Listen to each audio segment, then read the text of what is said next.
Dust coated the weathered floorboards of my late grandfather's Rio Grande Valley estate. It swirled around the scuffed toes of Nathan's leather boots as he paced the length of the wraparound porch. He looked like a caged animal out of options. Sweat beaded on his forehead, catching the harsh glare of the high-altitude sun. A fierce vein pulsed sharp and blue against his temple, his jaw working as if he were chewing on glass. "You owe me half!" he shouted, his voice cracking, slicing through the quiet hum of the desert wind. "You think you can just walk away with it after everything?" I did not blink. I leaned against the adobe pillar, watching the man I had shared my life with unravel into a stranger. The frantic waving of his arms caught the edge of a centuries-old San Ildefonso black-on-black clay pot resting on the balustrade. The impact sent the vessel tumbling. It hit the hardwood with a sickening crack, fracturing into dozens of jagged shards. Centuries of indigenous history. A piece of art that survived generations of harsh desert winters, reduced to debris in a fraction of a second. He stared at the broken clay, breathing hard, waiting for my reaction. He was waiting for the old Mallory, the woman who used to scramble to fix his messes, soothe his temper, and patch up the cracks. Instead, I looked at the ruin at his feet, then back up to his flushed, desperate face. I felt nothing but cold, crystalline clarity. The hardest part about discovering your husband has been living a double life is not the betrayal itself. It is realizing that you have to destroy the man you loved just to survive him. Before I tell you how it got that far, welcome to the Melissa Told Stories channel. Hit like and drop a comment right now. Tell me your age and let me know if you have ever had someone you love look you in the eye and lie with a straight face. To understand why my husband of 6 years was standing on this porch, desperate enough to threaten me over an inheritance, we have to rewind. Exactly 72 hours earlier, the world still made perfect sense. 72 hours earlier, the morning had started like any other. I woke up in our Taos home to the smell of roasting green chilies and fresh coffee. Nathan stood at the kitchen island, pouring my cup exactly how I liked it. He kissed my cheek, his beard scratching my skin in that familiar, comforting way. He reminded me to pick up his dry cleaning on my way back from the city. I smiled, kissed him back, and walked out the door feeling like the luckiest woman in New Mexico. By noon, I was sitting in the immaculate, sun-drenched Santa Fe office of Elias Caldwell. The rugged peaks of the Sangre de Cristo Mountains framed the window behind his heavy mahogany desk. As a director of cultural heritage preservation for the state, I spent my days protecting the deep roots of our region. I valued permanence. I valued legacy. That morning, my grandfather's legacy was sitting in a neat stack of legal documents, resting on the polished wood between Elias and me. $25 million. My grandfather had spent his life building a ranching empire from the dirt up. He was a quiet, unyielding man who showed love through provision rather than words. When he passed, the grief was a heavy stone in my chest. But today, that grief was mingling with a profound sense of relief.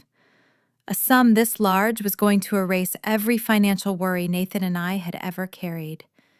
No more agonizing over the rising mortgage rates on our house. No more cutting corners on groceries or skipping vacations. I smiled, reaching for my phone in my leather purse, eager to call my husband. I wanted to hear the joy in his voice. I wanted to tell him we were finally free. Just a final check of the state registry to ensure the probate clears without any marital holds, Elias murmured, adjusting his silver-rimmed glasses. He turned his attention to his dual monitors, his fingers tapping a swift rhythm across the keyboard. Then the rhythmic clicking stopped. The silence that followed felt heavy, pulling the oxygen straight out of the room. The air conditioner hummed above us, but the chill that settled over my skin had nothing to do with the temperature. Elias frowned, leaning closer to the screen. His eyes darted back and forth across the text. The warm color drained from his cheeks, leaving his face a pale ashen gray. He swallowed hard, the sound audible in the quiet office. "Mallory," he started, his voice dropping an octave. He removed his glasses slowly, rubbing the bridge of his nose. "Are you aware of a status change in your marriage?" My thumb hovered over Nathan's contact name on my glowing phone screen. "A status change? What do you mean?" "According to the state database." Elias hesitated, turning the heavy monitor toward me so I could see the official state seal watermarked on the screen. "You have been legally divorced for 2 months." The words were English, but they made no sense. They scrambled in my brain like puzzle pieces from the wrong box. I had just kissed Nathan that morning. We shared a bed last night. His toothbrush was sitting right next to mine on the bathroom sink. "That is impossible," I whispered. My voice sounded thin, reedy, like it belonged to someone else. "There has to be a clerical error, a glitch in the system." Elias did not offer a reassuring smile. He clicked another file, opening a scanned document. "This is not a glitch, Mallory. There is a marital settlement agreement filed here, signed by a judge. It was pushed through the system with expedited processing." He scrolled down the page. The legal jargon blurred together sharp black letters against a stark white background. It stated that due to irreconcilable differences, the marriage was dissolved, but it was the asset division that made my stomach drop into a bottomless freefall. The document stipulated that I voluntarily surrendered all claims to our shared marital assets. It claimed I wanted a clean break and relinquished my rights to our joint savings, the equity in our home, and any shared investments. Elias zoomed in on the final page. My signature looped elegantly across the bottom line right next to Nathan's. It looked perfect. Every curve, every slant matched my handwriting flawlessly. But I had never held the pen. My lungs forgot how to pull in the thin mountain air. The room tilted, the edges of my vision growing dark and fuzzy. My own husband, the man who poured my coffee just hours ago, had not only erased our marriage in secret, but he had legally stripped me of every dime we had built together over 6 years. He forged my signature. I said the words, tasting like copper on my tongue. I did not sign this. I did not know about this. Elias leaned forward, his professional demeanor breaking into genuine alarm. "If you did not sign this, Mallory, then a notary public had to have falsified the verification stamp. This is a severe crime. Who served you the papers?" "No one served me anything," I choked out. "I have been going to work. I have been coming home.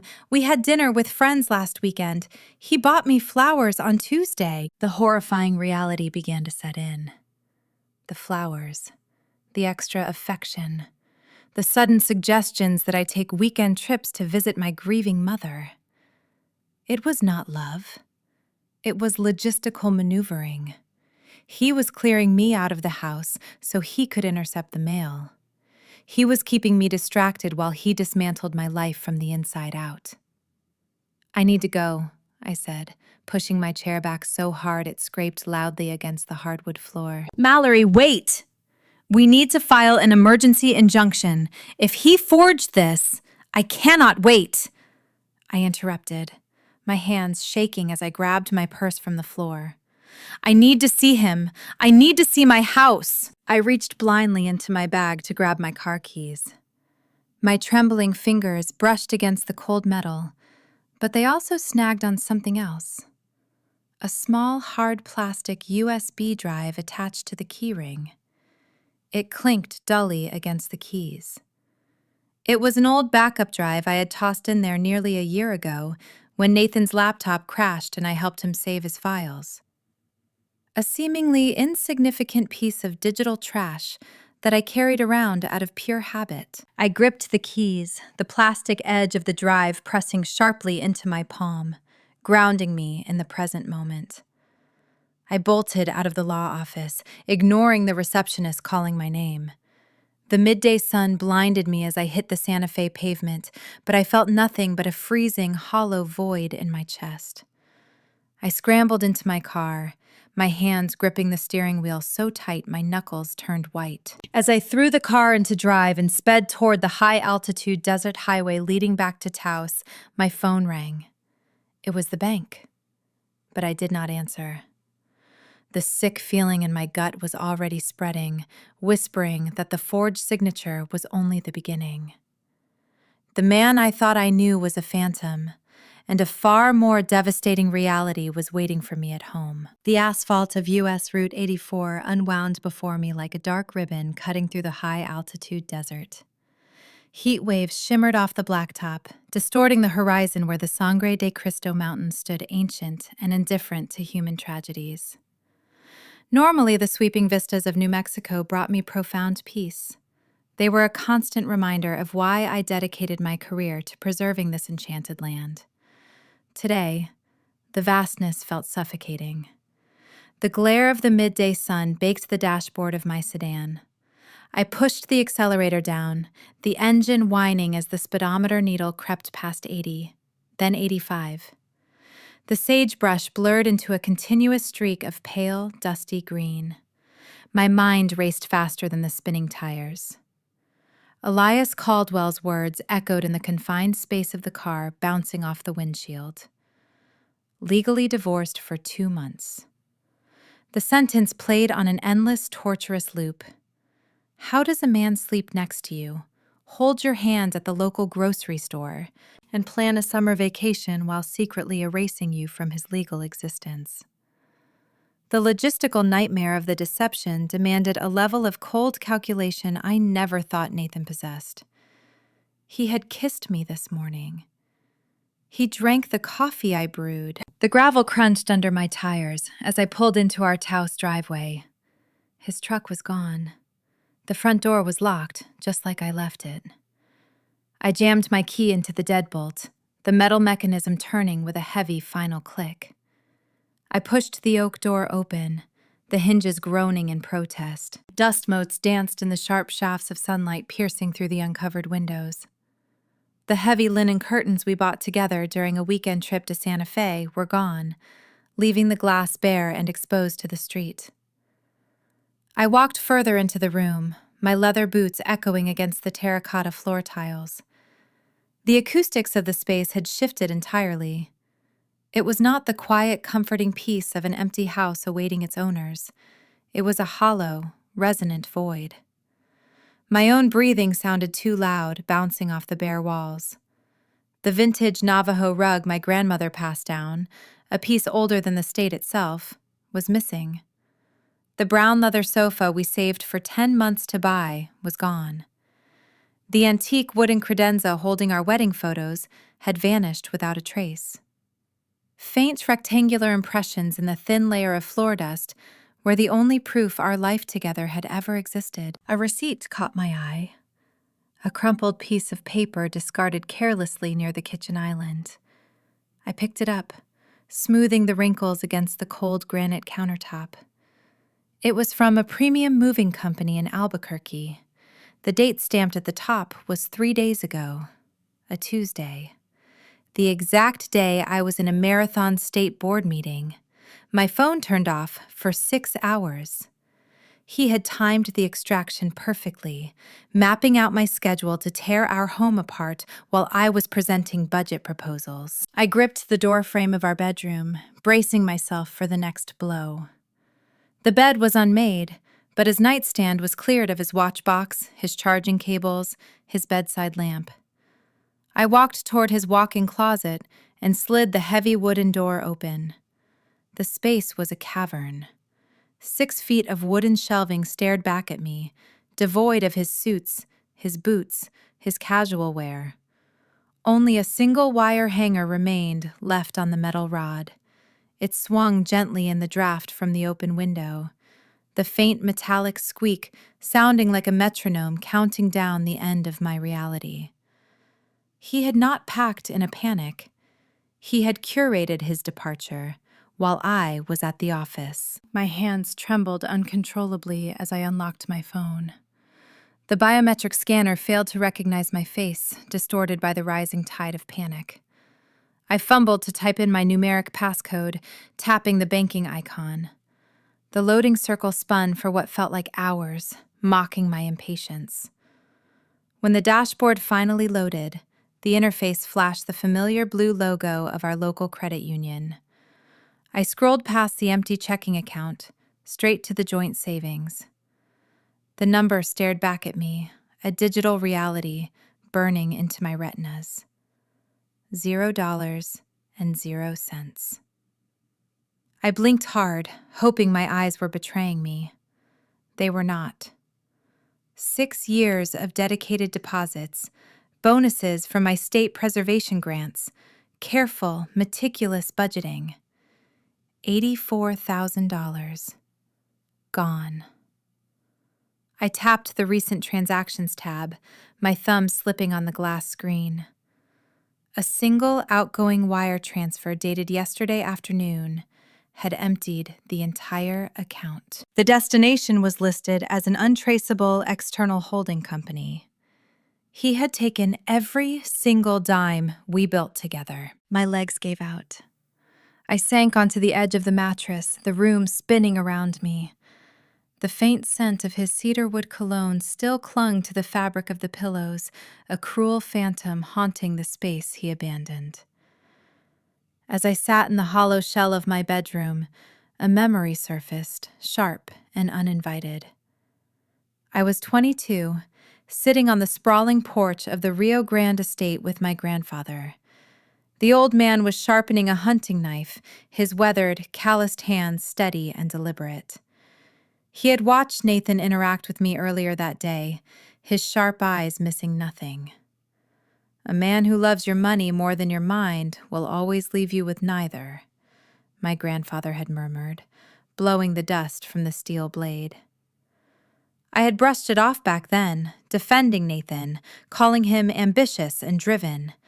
My grandfather just nodded, snapping the blade shut with a defining click. I should have listened to the man who built an empire, instead of the boy trying to steal one. I forced myself to stand up, my knees protesting. I was desperate to find something. He left behind some physical clue, some careless mistake.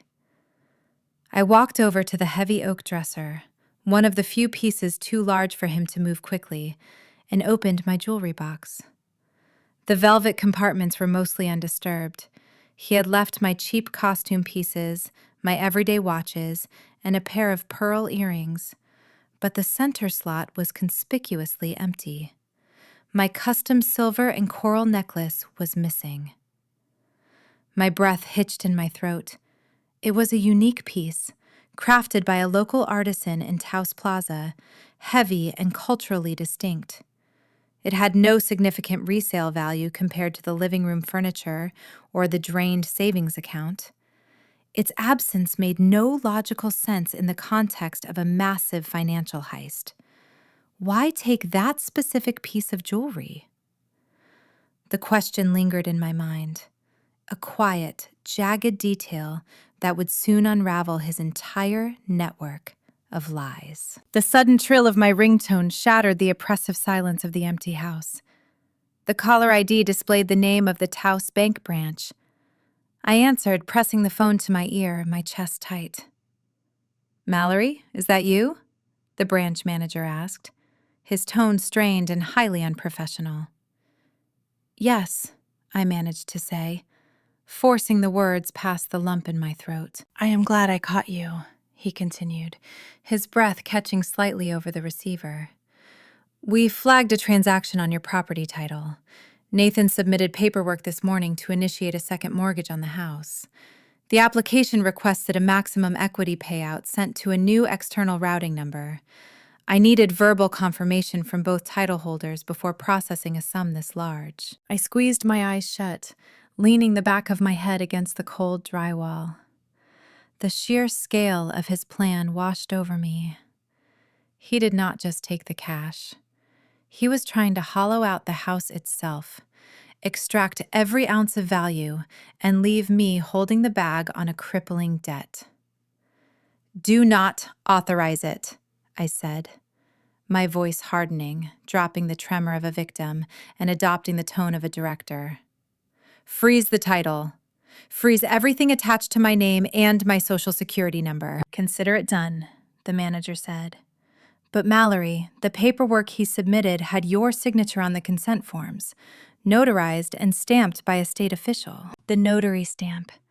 The forged signature on the divorce papers. The forged signature on the mortgage application. He had a co-conspirator. You do not just fake a state-certified notary stamp on federal financial documents without someone on the inside. Someone with an active license. Someone he trusted implicitly to risk actual prison time for him. The puzzle pieces snapped together with terrifying clarity. Nathan only trusted one person with legal matters: his sister. The woman who just last week had taken me out for coffee hugged me across the table and listened to me talk about our future family. I ended the call and grabbed my leather purse off the unmade bed. The grief that had paralyzed me 10 minutes ago evaporated. It burned away, replaced by a cold, calculated fire. He thought he could gut my life and leave me blind. I walked out the front door, the target now locked firmly in my sights. The drive south from Taos to Albuquerque took 2 excruciating hours. The rugged, pine-covered peaks gradually gave way to the sprawling, sun-baked urban grid of the city. I gripped the leather steering wheel until my hands cramped, my mind replaying every interaction I had shared with Nathan's family over the last 6 years. They had welcomed me with open arms. They invited me to holiday dinners, toasted to my promotions, and called me sister. I found Audrey sitting on the shaded patio of an upscale cafe in the Nob Hill district. She worked nearby as a senior paralegal for a commercial real estate firm, a career that demanded meticulous attention to detail. From the sidewalk, she looked the picture of Southwestern elegance. She wore a pristine cream silk blouse, her dark hair pulled back into a sleek chignon, oversized sunglasses shielding her eyes from the harsh glare of the afternoon sun. She was sipping an iced matcha latte, her manicured fingers tapping a casual rhythm against the plastic cup. She looked utterly untouched by the devastation that had leveled my existence that morning. I approached her table, the wrought iron legs of my chair scraping harshly against the concrete patio as I pulled it out. Audrey jumped, startled by the noise, lowering her sunglasses to peer at me. "Mallory," she said, her voice dripping with practiced honeyed concern. "You look exhausted. Why are you in the city on a weekday? Is everything okay with Nathan?" I sat down, folding my hands neatly on the metal tabletop to hide their trembling. I did not answer her right away. I let the silence stretch the ambient noise of the cafe filling the void. The espresso machine hissed inside. A barista called out a name. Traffic hummed on Central Avenue. My eyes bypassed her feigned expression of worry and locked onto the base of her throat, resting against her collarbone, catching the dappled sunlight, filtering through the patio umbrella, was my custom silver and coral necklace. It was unmistakable. The heavy, hammered silver links, the vibrant, crushed red coral inlay shaped like a desert bloom. I had purchased it from a renowned Pueblo artisan 3 years ago to celebrate securing my first major federal preservation grant. I wore it to every significant event in my career. And now, the woman sitting across from me was wearing my stolen property to a casual coffee break, acting as if the world were perfectly normal. The audacity hit me like a physical blow, stealing the breath from my lungs. The theft escalated from a sterile financial crime to a deeply personal violation. "I like your necklace," I said, keeping my tone perfectly flat, devoid of any inflection. Audrey reached up her fingers, brushing the red coral. A momentary flicker of hesitation crossed her face, a microscopic twitch at the corner of her mouth before she smoothed her expression back into a sympathetic mask. "Oh, thank you. Nathan gave it to me a few days ago.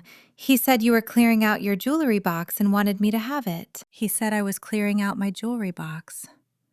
I repeated the words slowly, tasting the lie. I leaned forward, resting my forearms on the table. "Have you spoken to your brother today, Audrey?" She sighed, swirling her green drink. The ice cubes clinked against the plastic, a sharp, nervous sound. "Not today. He has been distant lately, honestly. I know you two have been going through a rough patch. He mentioned things were getting tense at home." "Things are more than tense," I replied, holding her gaze. "I went home for lunch. The house is empty. Half the furniture is missing. His clothes are gone. The joint savings account is at 0. Audrey's eyes widened in a masterful display of shock. She gasped, placing a hand over her chest right above my stolen necklace. "What do you mean, empty?" He took the money. "Mallory, that is awful. I had no idea he was planning to leave." I watched the condensation drip down the sides of her cup. I did not mention the divorce. I did not mention the visit to the law office or Elias Caldwell. I needed to see how deep the rot went.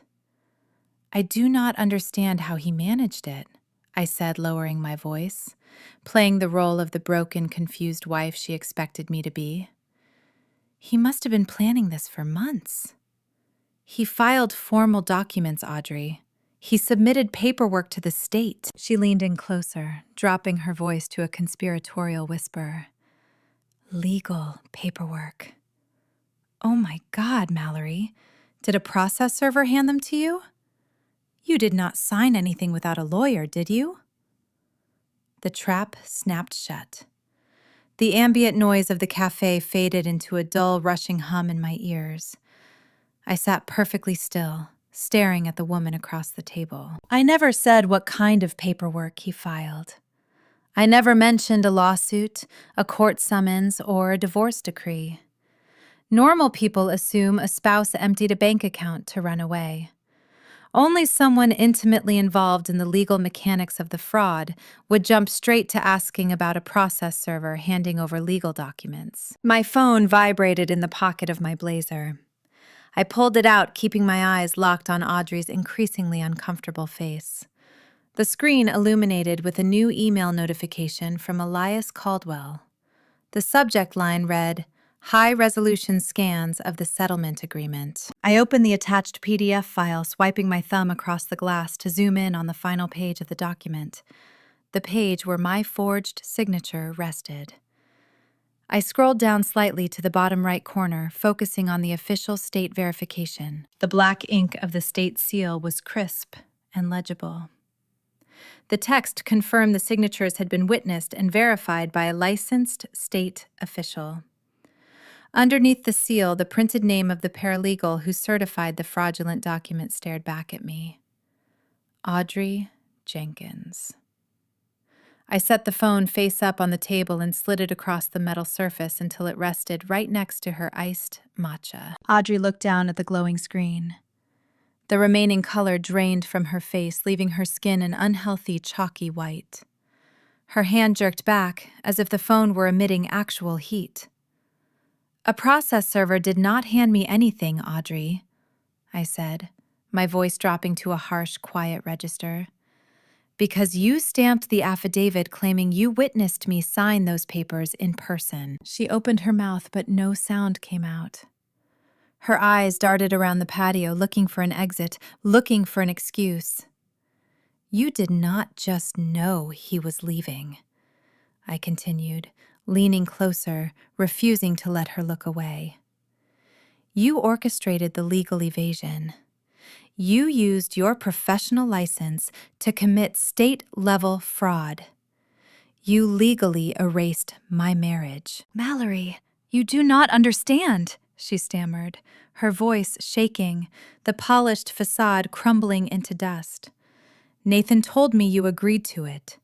He said you wanted it done quietly to avoid a public trial. Do not insult my intelligence, I snapped, cutting off her desperate pivot. You are a senior paralegal. You know the law requires checking identification and witnessing the signature in the same room. You forged the certification, and you did it for a reason. The pieces of their family history rushed back to me, aligning into a damning picture. 2 years ago, Nathan had quietly drained a small portion of his personal retirement account to bail Audrey out of a crippling sports betting debt. She had a severe gambling addiction, chasing losses through offshore online casinos. She had promised to attend meetings. She had promised it was over. But addictions rarely vanish quietly. $84,000 is a lot of money, I said softly, watching her flinch at the exact figure. He did not just take that money to start a new life. He took it because you were drowning again, were you not? Who did you owe this time, Audrey? Bookies? A private loan shark? You stamped those fraudulent papers to keep yourself out of bankruptcy, and he used my life savings to pay off your federal financial crimes. Her breath hitched in ragged, uneven gasps. The iced coffee cup shook violently in her hand, the ice rattling like bones. I did not have a choice, she whispered, tears finally spilling over her dark lashes, tracing wet paths through her expensive makeup. They were going to take my house, Mallory. They were going to garnish my wages. I would have lost my career. So you decided to destroy mine instead? I stared at the silver and coral necklace resting against her skin. Take off my jewelry. Now. Audrey's trembling hands reached behind her neck, fumbling with the silver clasp. She practically ripped it off, dropping the heavy metal onto the table. It landed with a sharp clatter next to my phone. If I report this notary stamp to the state ethics board, you will not just lose your career, I told her, my voice cold and steady. You will serve time in a state penitentiary for conspiracy to commit fraud. She stood up so fast her chair tipped backward, crashing onto the concrete patio. Heads turned from the surrounding tables. She did not bother to pick it up. She grabbed her designer purse, threw a $20 bill onto the table, and ran toward the parking lot without looking back. I sat alone at the table, the desert breeze lifting the edge of the paper napkin. I picked up my silver necklace, the metal still warm from her skin, and clasped it around my own neck. The weight of it was grounding. I was not just fighting a deceitful husband. I was fighting an entire family of desperate, coordinated grifters. I reached for my phone to call Elias and authorize the freeze on my assets. Before I could dial, the screen lit up with an incoming text message from a local Albuquerque area code I did not recognize. The message read, I know you found out about the divorce. I know what Nathan did with the money. If you want to keep the rest of your inheritance safe, meet me at the Red Sands Diner in Roswell at 6 o'clock tonight. Bring your checkbook. I stared at the screen, a new, jagged edge of tension forming in my chest. Nathan was not acting alone with his sister. There was a third player on the board, and they already knew about the $25 million. The drive south from Albuquerque to Roswell took another 3 agonizing hours. The dense urban grid dissolved into vast, isolated stretches of the Chihuahuan Desert. The sun dipped lower against the horizon, casting long, fractured shadows across the dry earth. The highway was a lonely ribbon of cracked asphalt flanked by twisted mesquite bushes and sun-bleached rocks. I drove in silence, the radio turned off, my mind categorizing the layers of deception I had uncovered. Nathan had not just planned a financial exit.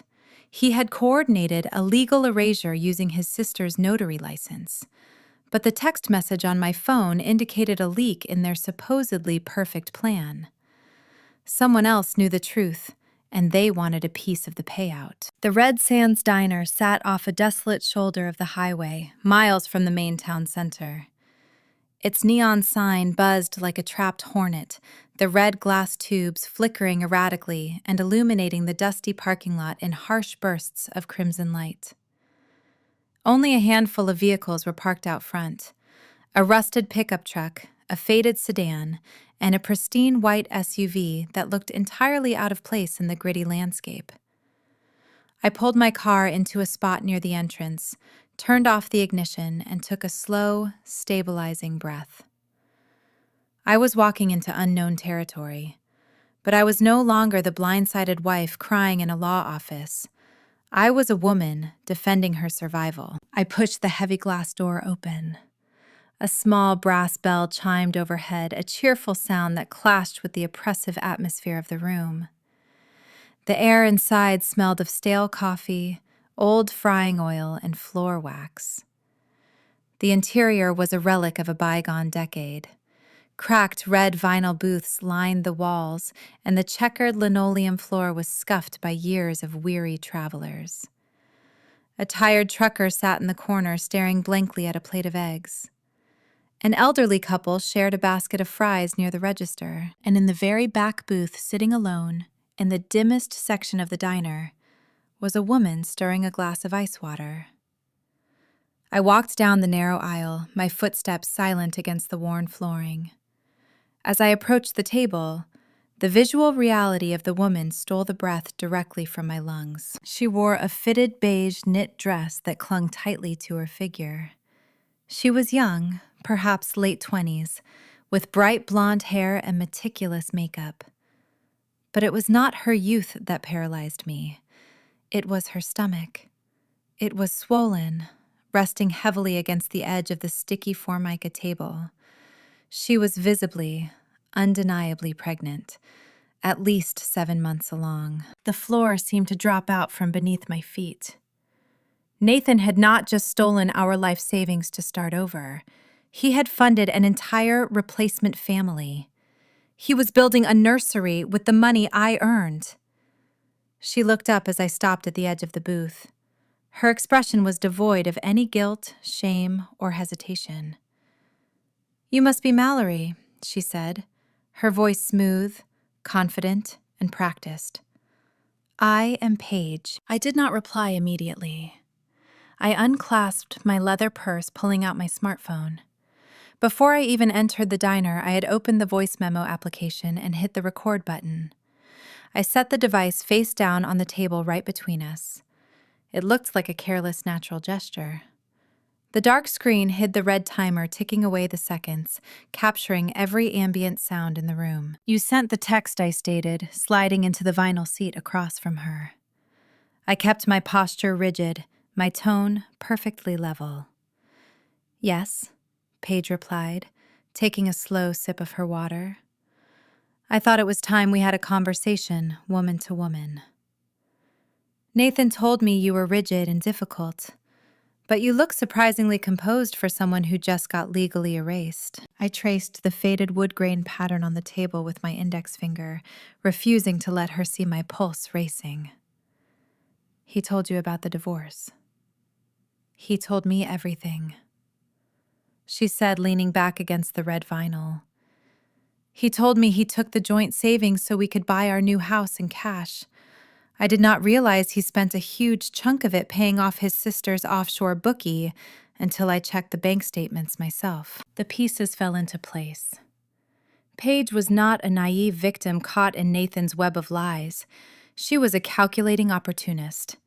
She had looked at the balance sheet and realized her big payday was significantly lighter than advertised. "You are having his child," I said quietly. "That is the only reason he is playing this desperate game. He is trying to fund a life he cannot actually afford." "Do not flatter him," Paige countered, rolling her eyes with casual disdain. "Nathan is playing this game because he thought he was securing a comfortable future without doing any heavy lifting. But $84,000 does not go very far in this economy, especially when a portion of it vanishes to cover Audrey's gambling mistakes. He promised me a life of luxury. Now I find out he is essentially broke." She leaned forward, resting her elbows on the table, the pregnant belly pressing firmly against the edge. Her eyes hardened into dark, unyielding stones. But you are not broke, are you, Mallory? I kept my face entirely blank. I heard about the $25 million. Paige continued, a greedy satisfaction creeping into her voice. Word travels fast in the New Mexico legal circuit when an estate that large clears probate. My uncle works in the county clerk's office. He saw the filings. You are sitting on an empire. I let her fill the silence, knowing every syllable she uttered was being captured by the microphone resting inches from her hand. What do you want, Paige? I want security for my baby, she said, dropping the conversational facade. I want $500,000, $500,000, wired into a private account by Friday afternoon.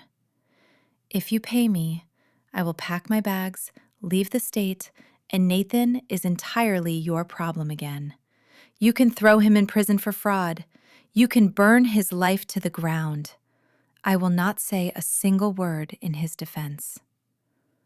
And if I refuse? I asked, my voice barely above a whisper. Paige smiled. It was a cold, calculated stretching of her lips.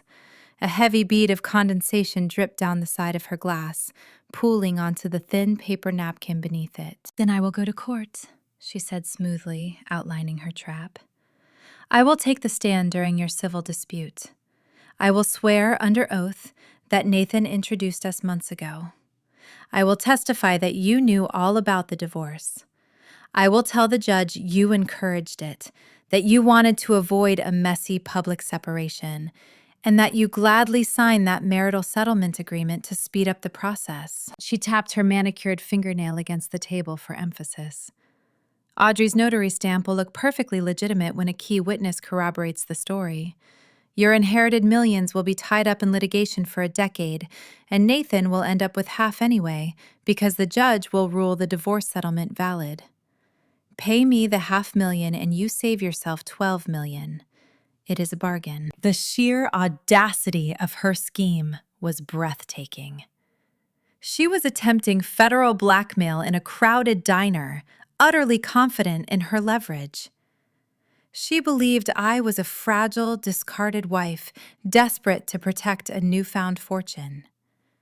She assumed I would panic at the thought of losing my grandfather's legacy to a lengthy court battle. She did not realize I spent my entire career navigating the cutthroat politics of federal preservation grants. I spent years dismantling corrupt contractors who tried to skim state funds, outsmarting politicians who tried to bulldoze historical sites for profit. I dealt with sophisticated predators for a living. Paige was just an amateur playing way out of her league. I did not scream. I did not throw my drink in her face. I did not even offer a counter-argument to point out the glaring flaws in her perjury plan. I just sat there, memorizing the shape of her confidence, knowing exactly how satisfying it would be to shatter it. I reached into my coat pocket and pulled out a crisp $20 bill. I laid it on the table right next to my phone. I picked up my device, my thumb discreetly swiping across the screen to stop and save the 45-minute recording. I slipped the phone back into my purse, securing the latch. Then, I looked at Paige and smiled. It was not a warm smile.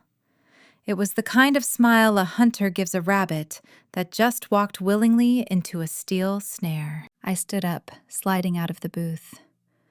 Have a safe drive back to Albuquerque, Paige.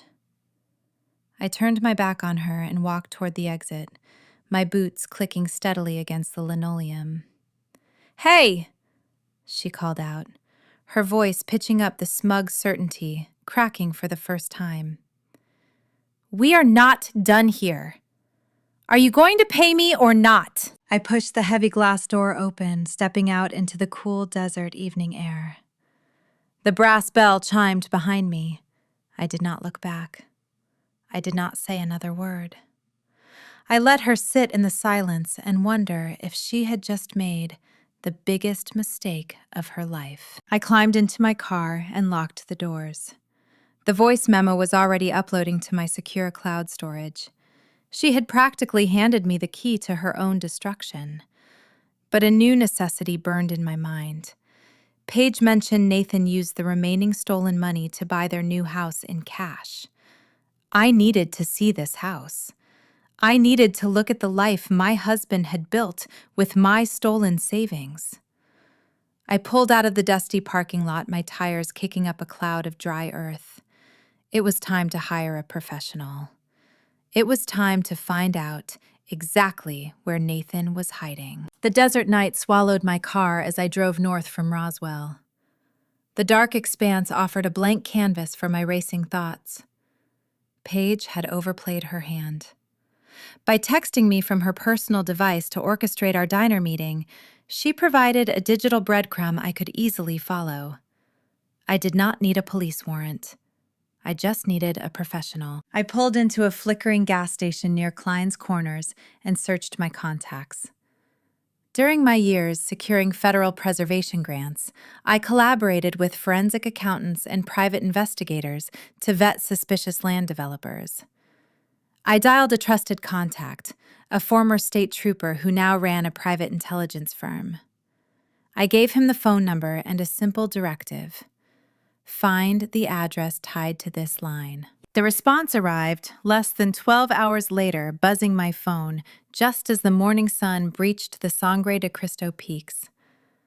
The message contained a single address located in Sandia Heights, one of the most exclusive suburbs in Albuquerque. A follow-up text from the investigator confirmed the property details: a sprawling Spanish colonial estate purchased exactly 4 days ago, paid in full. A cash transaction matching the exact sum drained from my joint savings account. I skipped my morning meetings. I drove straight back down the mountain, navigating the winding roads with a cold, singular focus. The neighborhood of Sandia Heights rested at the foothills of the mountains, a maze of manicured xeriscapes and high stucco walls. The air here smelled of expensive cedar mulch and blooming desert willow. I parked my sedan down the street from the address, sliding into the deep shade of a towering cottonwood tree. Its broad leaves rustled against the roof of my car, providing a natural curtain. I rolled down the window slightly to let the dry morning breeze circulate. Then I waited. The house was a fortress of privilege. Wrought iron gates protected a pristine courtyard. Terracotta roof tiles gleamed under the ascending sun. It was the kind of home Nathan and I used to drive past on Sunday afternoons, imagining a future where we could afford such luxury. Now he owned it. He bought my dream with my stolen money to house another woman. Parked in the center of the sweeping cobblestone driveway sat a brand new, lifted pickup truck. The vehicle was a monolith of insecurity. The obnoxious, oversized chrome rims caught the sunlight, throwing blinding glares across the street. It had 0 miles on the odometer just a week ago, purchased fresh off a dealer lot. The truck was a rolling monument to his fragile ego, a shiny toy bought to mask a hollow core. I rested my left hand on the steering wheel, my thumb tracing the silver band on my right ring finger. My grandfather had given me this antique turquoise ring on my 18th birthday. The heavy polished stone was mined directly from New Mexico soil, carrying decades of heritage and unyielding strength. The contrast was stark. I wore a legacy carved from the earth. He drove a depreciating asset built on theft. At 9 o'clock, the heavy mahogany front door swung open. My breath caught in my throat. Seeing the betrayal on paper was one thing. Witnessing it in the flesh was a different kind of trauma. Nathan stepped onto the covered porch. He wore a crisp linen shirt and tailored shorts, looking relaxed, rested, and entirely unburdened. He turned back toward the doorway, holding his hand out. Paige stepped into the sunlight, wearing a flowing white sundress that accentuated her pronounced pregnancy. She handed him a travel mug. He smiled, leaning down to kiss her forehead, then pressed his hand tenderly against her swollen stomach. They laughed together, sharing a private joke, a picture-perfect portrait of domestic bliss. The timeline crashed down on me with suffocating weight. A pregnancy that advanced meant they had conceived nearly 8 months ago. To build that level of intimacy, the affair had to be going on for well over a year. Over 300 days of him coming home to our house in Taos, kissing my cheek, asking about my day, and sleeping in my bed, all while cultivating a separate existence. Every anniversary dinner, every quiet evening on the couch, every shared plan for the future was a calculated performance. He did not fall out of love. He compartmentalized his deception. I gripped the steering wheel, a wave of nausea washing over me. I wanted to look away to preserve some final shred of my dignity, but my eyes remained locked on the driveway. Nathan turned to walk toward his shiny new truck. As he rounded the front bumper, his gaze swept casually down the street. He paused. His eyes narrowed, focusing on the dark sedan parked beneath the cottonwood canopy. He recognized my car. A normal man caught in a monstrous lie would freeze. A man with an ounce of shame would drop his head, hurry into his vehicle, and flee the scene. Nathan did neither. His posture shifted, his shoulders squaring. The relaxed, affectionate partner vanished, replaced by a rigid, seething, hostile force. He slammed his travel mug onto the hood of his truck and marched down the driveway. His long strides devoured the distance between us. He crossed the street, his eyes dark and unblinking, locked directly onto my windshield. I refused to roll the window up. I refused to cower in my own vehicle. He reached my driver's side door and struck the glass with the flat of his palm. The impact echoed like a gunshot in the quiet suburban street. "What are you doing here?" he demanded, his voice a low, dangerous snarl. His face was inches from the glass, his breath fogging the window. I looked at him, studying the harsh lines around his mouth, searching for a trace of the man I married. There was nothing there, just a hollow shell fueled by greed. "I am looking at my investment," I replied, my voice steady, betraying none of the chaos churning in my stomach. "The house looks beautiful, Nathan." "It should. It cost me $84,000. His jaw clenched. The veins in his neck stood out in sharp relief. "You need to leave," he hissed, gripping the edge of my open window frame as if he wanted to rip the door off its hinges. "This is not your life anymore. You do not belong here. You forged my signature on federal documents," I said, keeping my gaze locked on his. "You drained my accounts. You paid off your sister's bookie. You bought a house for your mistress. Do you really think you can just command me to drive away?" His eyes flashed with a raw, predatory arrogance. The mask was fully off. "I did what I had to do," he sneered. "You were never going to give me what I deserved. You were always too focused on your career, your heritage, your grandfather's legacy. You left no room for me to build anything. So you stole it instead." "I took what was owed to me," he shot back, his voice rising in volume. "And I am not going to let you ruin this. You stay away from my family, Mallory. You stay away from Paige, and you stay away from my house. If I see your car on this street again, I will call the police and have you arrested for stalking." The sheer audacity of his threat hung in the dry morning air. He had stolen my savings, erased my marriage, and funded a secret life. Yet he stood there playing the victim, casting me as the villain, threatening his domestic peace. He felt untouchable. He believed his own distorted narrative. I looked past him, glancing at Paige, who was now standing on the porch, her arms crossed over her chest, watching the confrontation with a smug, satisfied expression. I turned my eyes back to Nathan. I reached for the gear shift and pulled it into drive. "I do not need to stalk you, Nathan," I said softly. "I already have everything I need." I took my foot off the brake, the sedan rolling forward. He snatched his hands away from the window frame, stepping back to avoid the tires.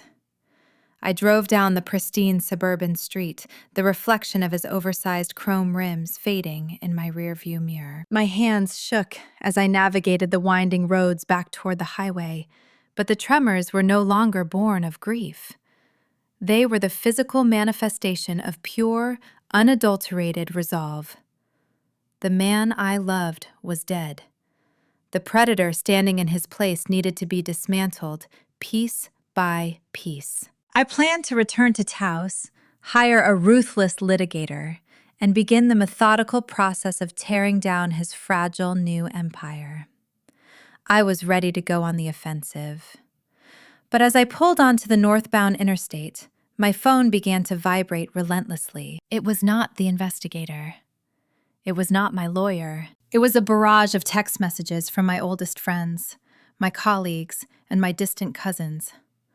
Dozens of notifications flooding the screen in rapid succession, all echoing the same horrified, pitying sentiment. As I read the previews flashing across the glass, the cold realization set in. Nathan had not just secured his financial exit. While I was driving through the desert seeking the truth, he had been working the phones, executing a preemptive strike designed to burn my reputation to the ground. The war was already escalating, and I was about to find out that fighting a ghost meant losing the people who were supposed to stand by my side. The drive north from Albuquerque to Taos felt like navigating through a thick, suffocating fog. My phone rested in the passenger seat, vibrating in a relentless, rhythmic tempo. The notifications piled up on the glowing glass. At the next stoplight, I picked up the device. The messages were not expressions of outrage or offers of support regarding my stolen savings. They were condolences. I read a text from my cousin living in Santa Fe. Mallory Nathan reached out. I am so sorry you are going through this. There is no shame in seeking professional help. We love you. A message from my college roommate followed. Hey, Mal. Please do not isolate yourself right now. Brain chemistry is a tricky thing. If you need a safe place to land, my guest room is open.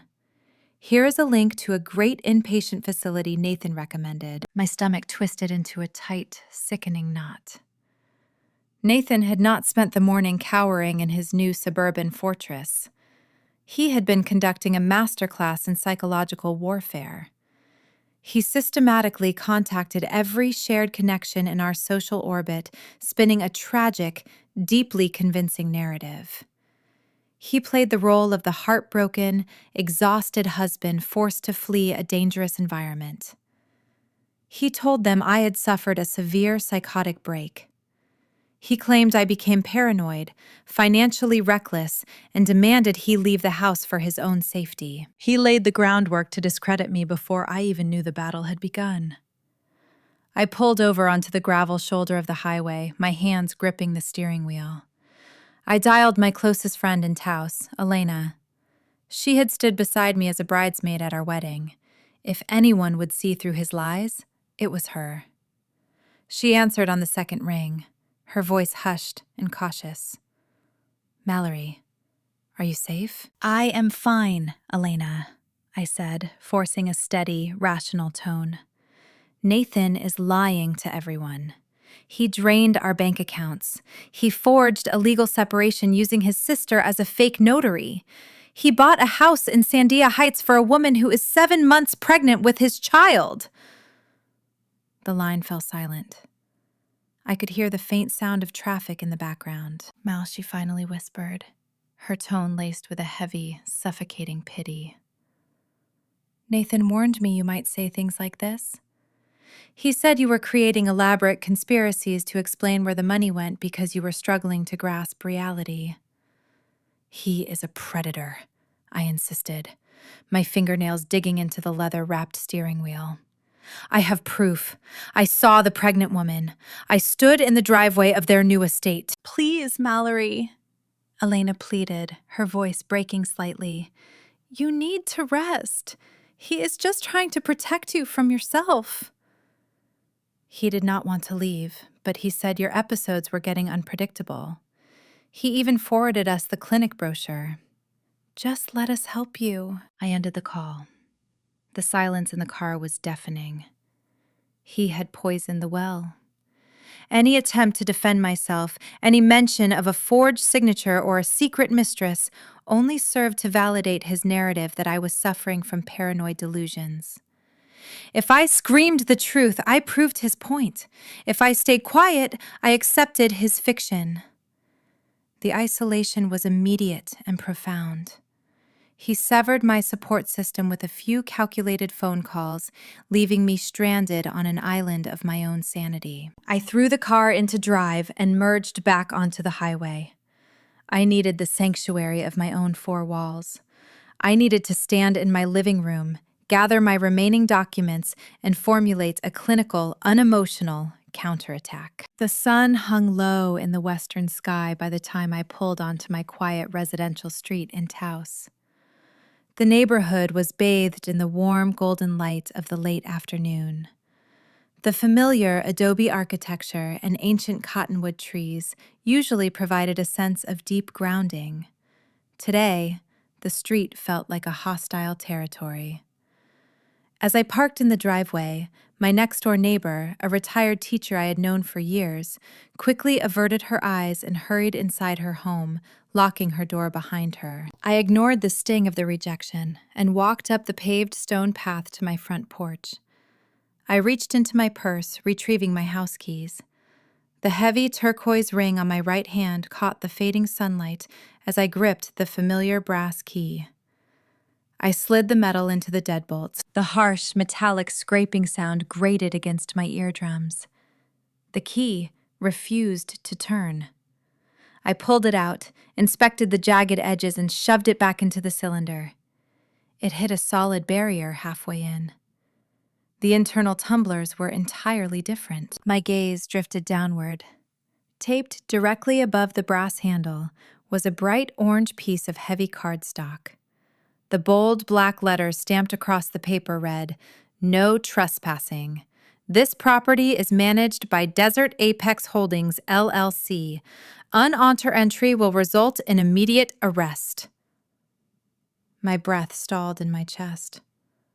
I stared at the legal notice, the reality of his maneuver snapping into focus. During the fraudulent divorce proceedings, Nathan had not just stripped my savings. He had executed a quitclaim deed transferring the title of our marital home into a shell corporation he controlled.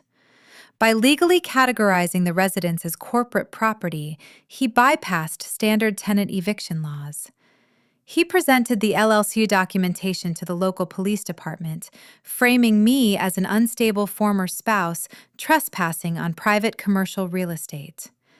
The authorities, bound by the forged paperwork, had enforced a temporary lockout. He had weaponized the local police against me. A slow, rhythmic clapping sounded in the back of my mind, a dark acknowledgement of his strategic brilliance. I was fighting a ghost who anticipated my every step. He knew I would go to the bank. He knew I would confront his sister. He knew I would try to return home. He placed landmines at every conceivable exit, ensuring that every time I tried to stand up, I stepped on another explosive. I turned my back on the locked door and walked down the stone path. The evening air carried a sudden biting chill. The high-altitude desert forgave no one, and tonight, I was entirely exposed. 30 minutes later, I stood in the cramped lobby of the Starlight Motor Inn, a decaying relic on the edge of town. The neon sign outside buzzed with an erratic, flickering rhythm, casting a sickly blue glow across the cracked asphalt parking lot.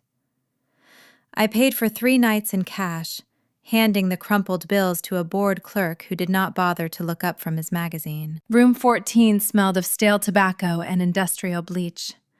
The floral bedspread belonged in a different century, and the water stain on the ceiling resembled a distorted map of the world. I locked the flimsy wooden door, sliding the chain into place. I set my purse on the scuffed laminate dresser and sat on the edge of the sagging mattress. For the first time since Elias Caldwell delivered the news in Santa Fe, I was entirely still. The magnitude of the theft pressed down on my shoulders. I had no home. My bank accounts were frozen or empty. My friends believed I was a psychiatric liability. My husband was building a family with another woman in a pristine suburban estate funded by my labor. But as I sat in the dim light of the cheap motel, tracing the intricate silver patterns of my grandfather's turquoise ring, the initial shock began to crystallize into a hard, diamond-sharp resolve. Nathan relied on my panic. He expected me to unravel to fulfill the crazy wife narrative he had sold to our friends. He wanted me to scream at locked doors and send frantic, desperate text messages. He forgot who he married. He forgot the years I spent outmaneuvering corporate land developers trying to pave over sacred New Mexico sites. He forgot that my grandfather raised me to view an ambush not as a defeat, but as an invitation to hunt. I reached into my purse and pulled out the small plastic USB drive I had discovered earlier. I turned it over in my palm, feeling the smooth edges, the digital backup of his old laptop. It held his browser history, his saved passwords, his old network configurations. It was a loaded weapon waiting to be fired. I opened my laptop, ready to begin decoding the raw data, ready to find the flaw in his armor. I was preparing to wage a quiet, methodical war. Then my phone screen illuminated in the dark room, vibrating against the cheap nightstand. It was an urgent email notification from the Federal Human Resources Department. The subject line commanded immediate attention. Administrative Review Notice. Ethics Violation Complaint. I stared at the glowing text, a new, freezing current of dread washing through my veins. He was not satisfied with stealing my past and my present. He was now aiming for the only pillar of stability I had left. He was coming for my career. The harsh fluorescent light of the motel bathroom mirrored the cold reality of my new existence. I splashed icy water onto my face, watching the droplets run down my pale skin in the cracked mirror. I smoothed the lapels of my charcoal blazer, attempting to erase the creases left by a restless night on a sagging mattress.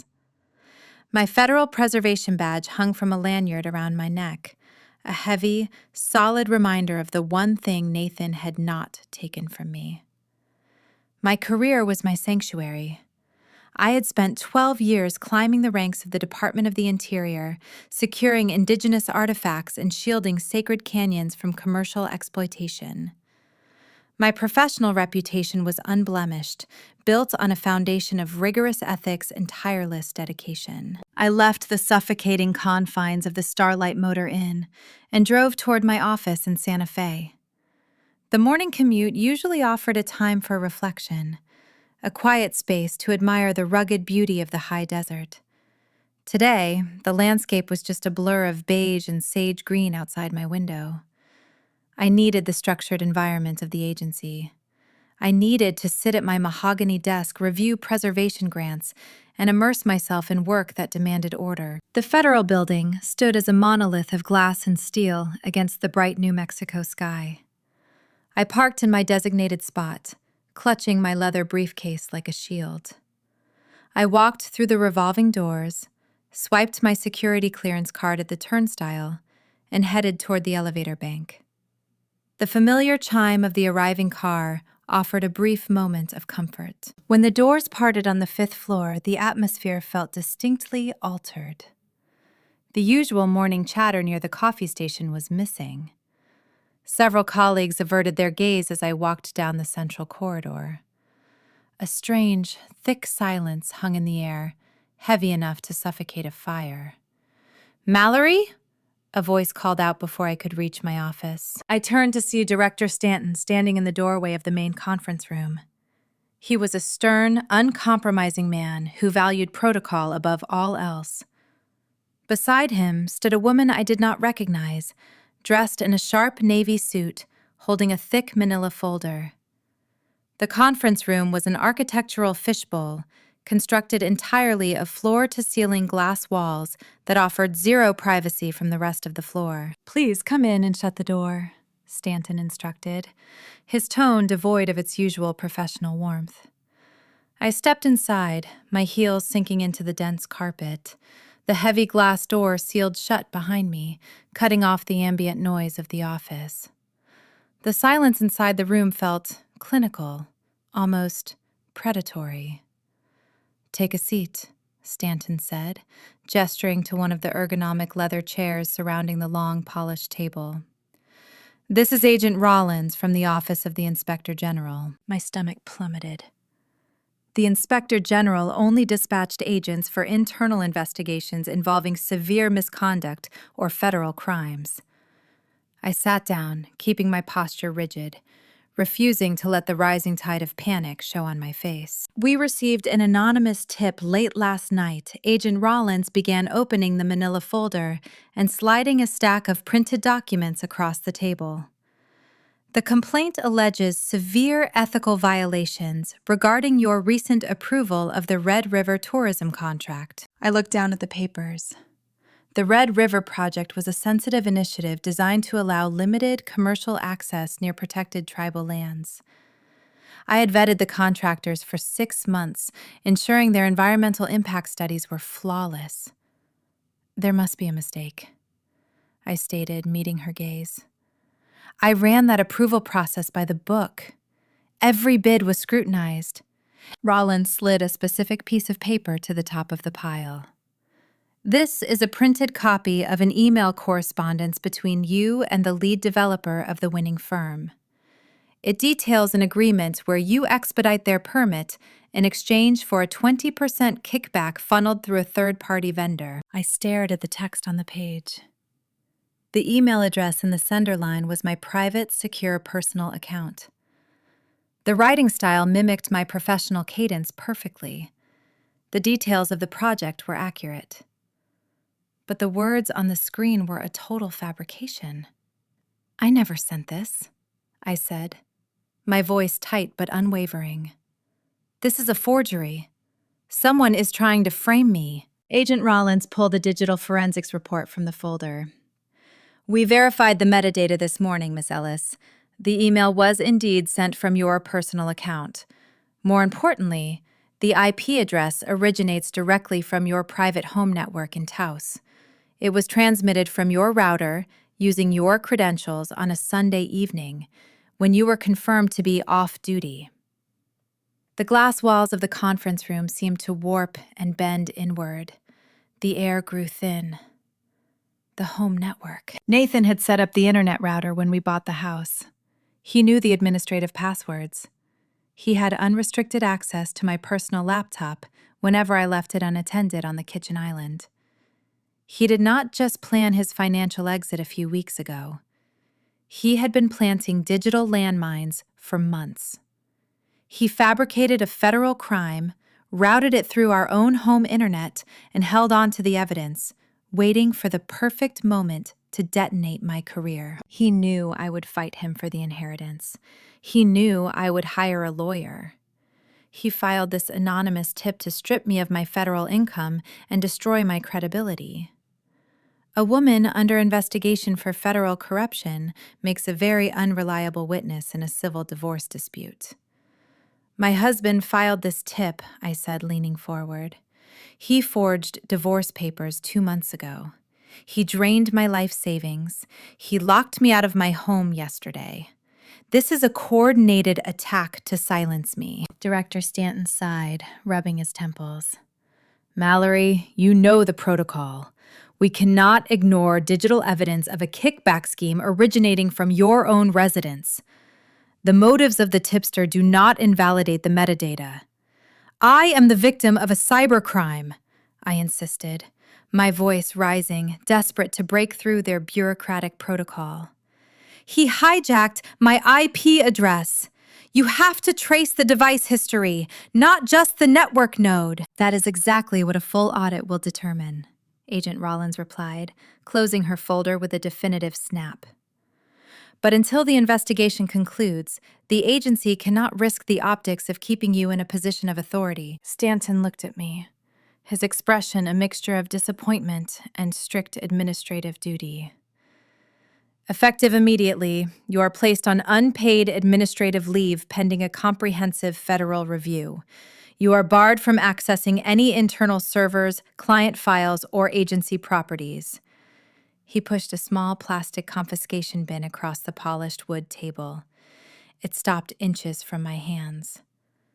I need your security clearance, Mallory, Stanton requested quietly. I looked at the men and women outside the glass walls. My colleagues, my subordinates, the people I had mentored, were all trying very hard not to stare. But they were watching. They saw the Inspector General agent. They saw the formal posture. They knew exactly what this meeting meant. The smear campaign Nathan started in Taos had now infected my professional sanctuary. My fingers felt numb as I reached up to unclip the lanyard from my neck. The woven fabric slipped through my hands. I held the heavy plastic badge for a fraction of a second, feeling the embossed federal seal beneath my thumb. I dropped it into the bin. The humiliating thud echoed loudly in the quiet room. It sounded like a gavel falling, rendering a guilty verdict before a trial even began. I stood up, gathered my empty briefcase, and walked out of the conference room. I did not look at my coworkers. I did not stop at my desk to collect my personal belongings. I walked straight to the elevator, rode it down to the lobby, and pushed through the revolving doors into the harsh, unforgiving sunlight. The drive back to the motel was a blank space in my memory. The next thing I registered was the rusted door of room 14 closing behind me. I dropped my briefcase onto the stained carpet. I was truly, profoundly empty.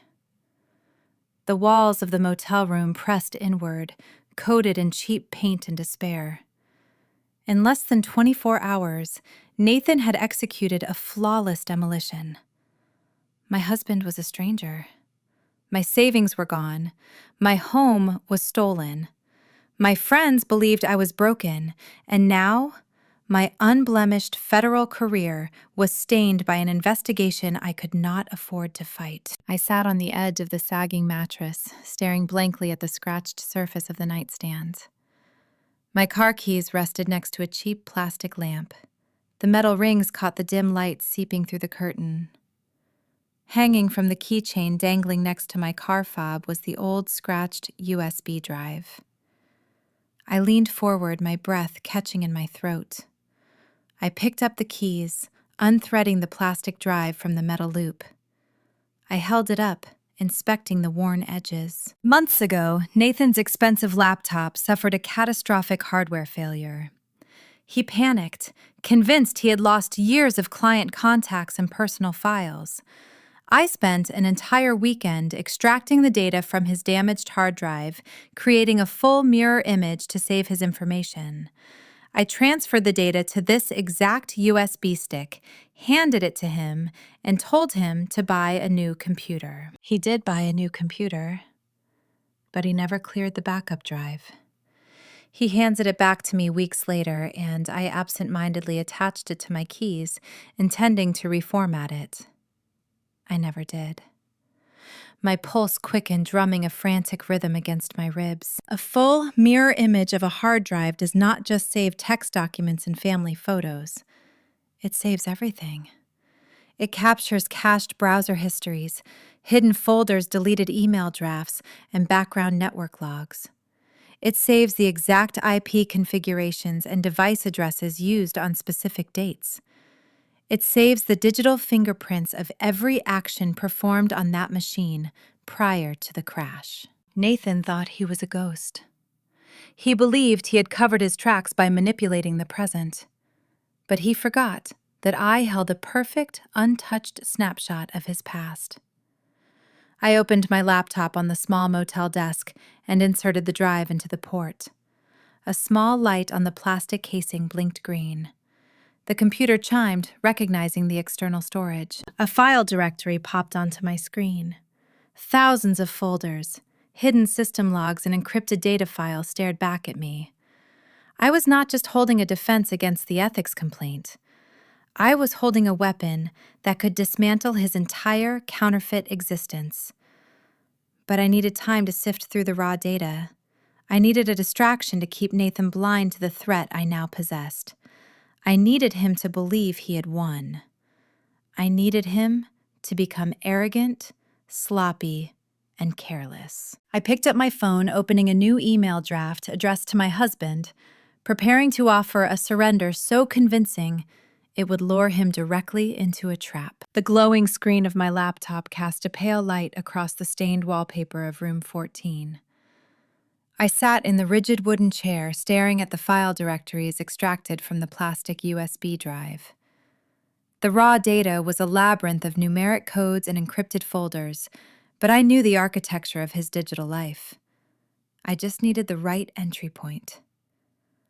My fingers hovered over the keyboard, ready to hunt for the IP logs that would clear my name with the Federal Ethics Board, when my phone vibrated against the desk. The incoming caller ID displayed the name of my estranged cousin, Clara. We had not spoken in 2 years, a rift caused by a petty family dispute over holiday arrangements. I stared at the screen, letting it ring twice before answering. I expected another patronizing lecture about my mental health. Instead, Clara sounded frantic. "Mallory," she breathed, her voice tight with panic. "I think I made a terrible mistake." I kept my tone neutral, pressing the phone to my ear. "What did you do, Clara?" She hesitated, the silence stretching over the line. "Nathan called me an hour ago. He gave me this awful speech about how you were losing your grip on reality and how he was forced to leave for his own safety." I felt so bad for him. I offered my condolences about the divorce. But then I told him I understood why the stress was getting to you, especially with the pressure of inheriting the estate. My grip on the phone tightened, the plastic casing digging into my palm. "You told him about the inheritance." "I thought he knew," Clara pleaded, her words tumbling out in a rushed, defensive stream. "I assumed the $25 million was the reason he was calling. I told him I read the probate notice in the county ledger."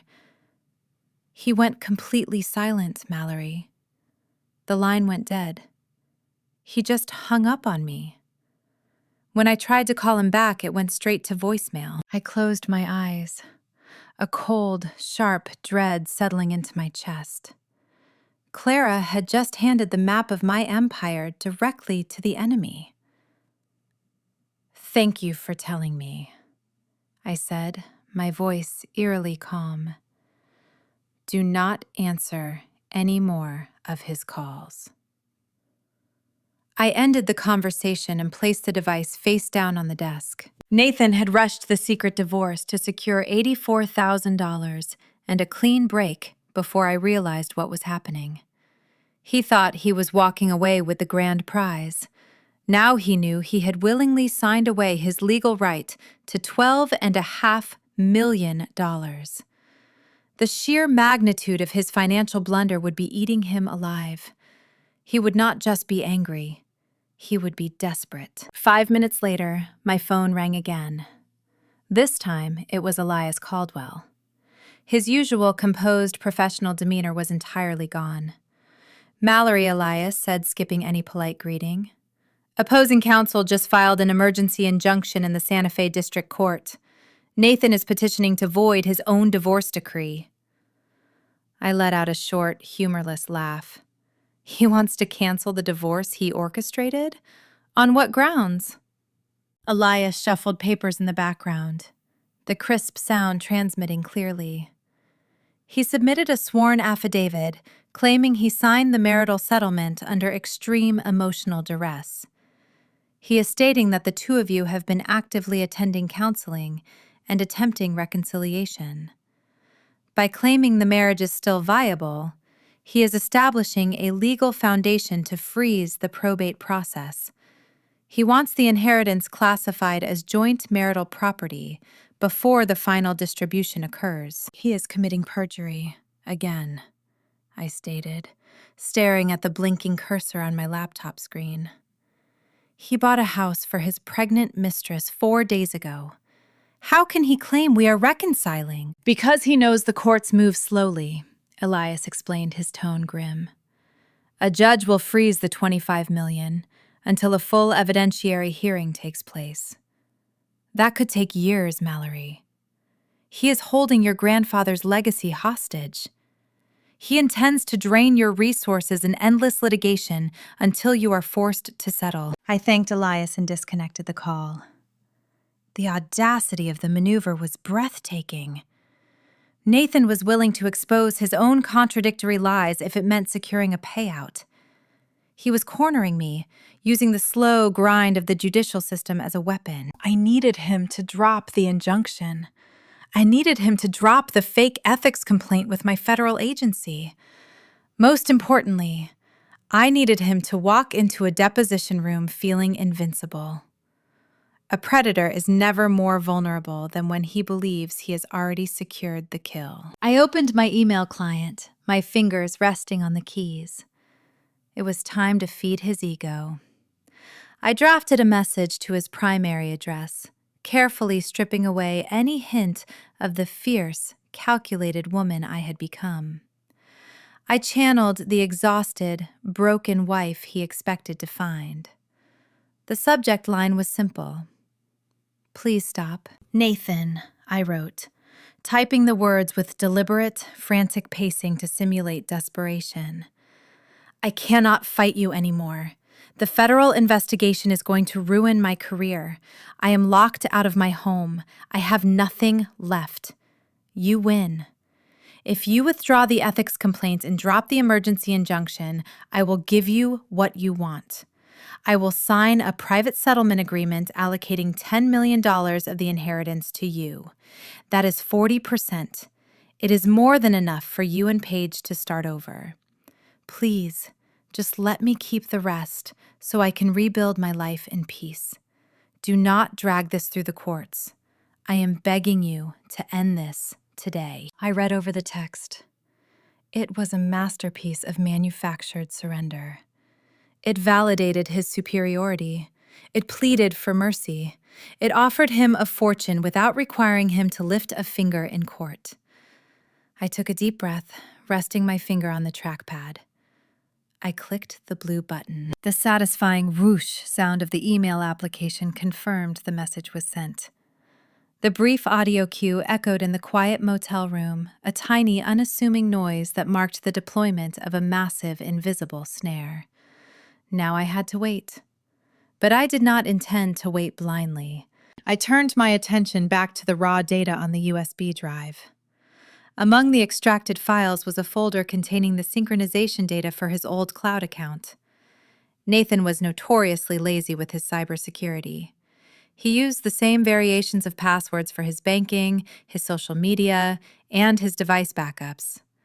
Using the old credentials embedded in the registry files, I navigated to the cloud portal via a secure browser. I typed in his standard password appended with the year of our wedding. The system paused, verifying the data before granting me full access to his synchronized messaging history. The screen populated with real-time text threads updating directly from his current smartphone. It felt like peering through a one-way mirror into the darkest corners of his mind. I clicked on the most active conversation. It was a group chat between Nathan and his sister Audrey. The messages were updating rapidly, blue and gray bubbles appearing as they conversed. Nathan, check your email. I forwarded you her message. She broke. She is offering $10 million to walk away. Audrey, are you serious? $10 million? Nathan, take the deal. Take it right now before she changes her mind. Nathan, I told you she was weak. She is terrified of the ethics board. She knows a federal audit will ruin her. I played this perfectly. Audrey, what about the injunction? The judge will want to know why you are dropping it. Nathan, who cares about the judge? We draft a private settlement, she signs it, I get the cash, and I drop the filings. I am about to be a multi-millionaire. Tell the bookie you will have the rest of his money by the end of the month. Audrey, you are a genius. Paige must be thrilled. Nathan, Paige does not know the number yet. I am telling her it is 5 million. No need to share everything. I read the exchange, a cold, sharp smile touching the corners of my mouth. He was stealing from the woman he stole for.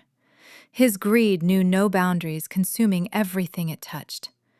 He had swallowed the bait whole, blinded by the promise of unearned wealth. He felt like a master tactician gloating to his co-conspirator, convinced he had engineered the perfect crime. He had no idea I was sitting in a motel room, watching his every keystroke, cataloging his admissions of guilt in real time. By accepting the premise of a private settlement, he would agree to a formal deposition to finalize the asset transfer. He would walk into a room with Elias Caldwell, raise his right hand, and swear under penalty of perjury that his actions were lawful. He believed the ethics complaint and the eviction were his ultimate leverage, failing to realize they were the exact actions that would elevate his state-level fraud into federal jurisdiction. I closed the browser tab, severing the live feed to his messages. The frantic, broken wife he envisioned did not exist. In her place sat a woman armed with gigabytes of digital forensics, ready to hand his entire operation over to the authorities. I picked up my phone and dialed the number for the private intelligence firm in Albuquerque. The investigator answered immediately, recognizing my number. I have the digital roadmap, I told the former state trooper, my voice calm and commanding. I have the IP logs, the old passwords, and the cloud synchronization data. But I need you to verify the physical locations to make the timeline bulletproof for a federal prosecutor. Bring the drive to my office, the investigator replied, his tone shifting into professional gear. We will pull the metadata apart, piece by piece. I packed my laptop into my leather briefcase, the plastic USB drive safely tucked into a zippered pocket. The sun had completely set, plunging the desert town of Taos into darkness. I stepped out of room 14, leaving the despair behind. The trap was set. The red herring was consumed, and it was time to gather the final, irrefutable breadcrumbs that would lead my husband straight into a concrete cell. The drive down the interstate felt entirely different this time. The crushing weight of victimization that had suffocated me for the past 3 days was gone, replaced by the cold, sharp adrenaline of a hunter tracking her prey. The desert night whipped past my windows, a vast ocean of darkness hiding the dormant power of the landscape. I kept my foot pressed firmly on the accelerator, the engine humming a steady rhythm as I closed the distance between Taos and Albuquerque. In my leather briefcase sitting on the passenger seat, the plastic USB drive rested like a loaded weapon. I arrived at an unmarked, single-story concrete building in a quiet commercial district just after midnight. There were no illuminated signs or corporate logos, only a heavy steel door equipped with a keypad. I parked under a flickering street lamp and walked to the entrance. Before I could reach for the buzzer, the door clicked open. Holden stood in the doorway. He was a former state trooper who had traded his uniform for the lucrative world of private intelligence and digital forensics. He was a broad-shouldered man with graying temples and eyes that constantly scanned his surroundings, calculating risks and variables. We had worked together numerous times to expose corrupt land developers, but tonight, the target was personal.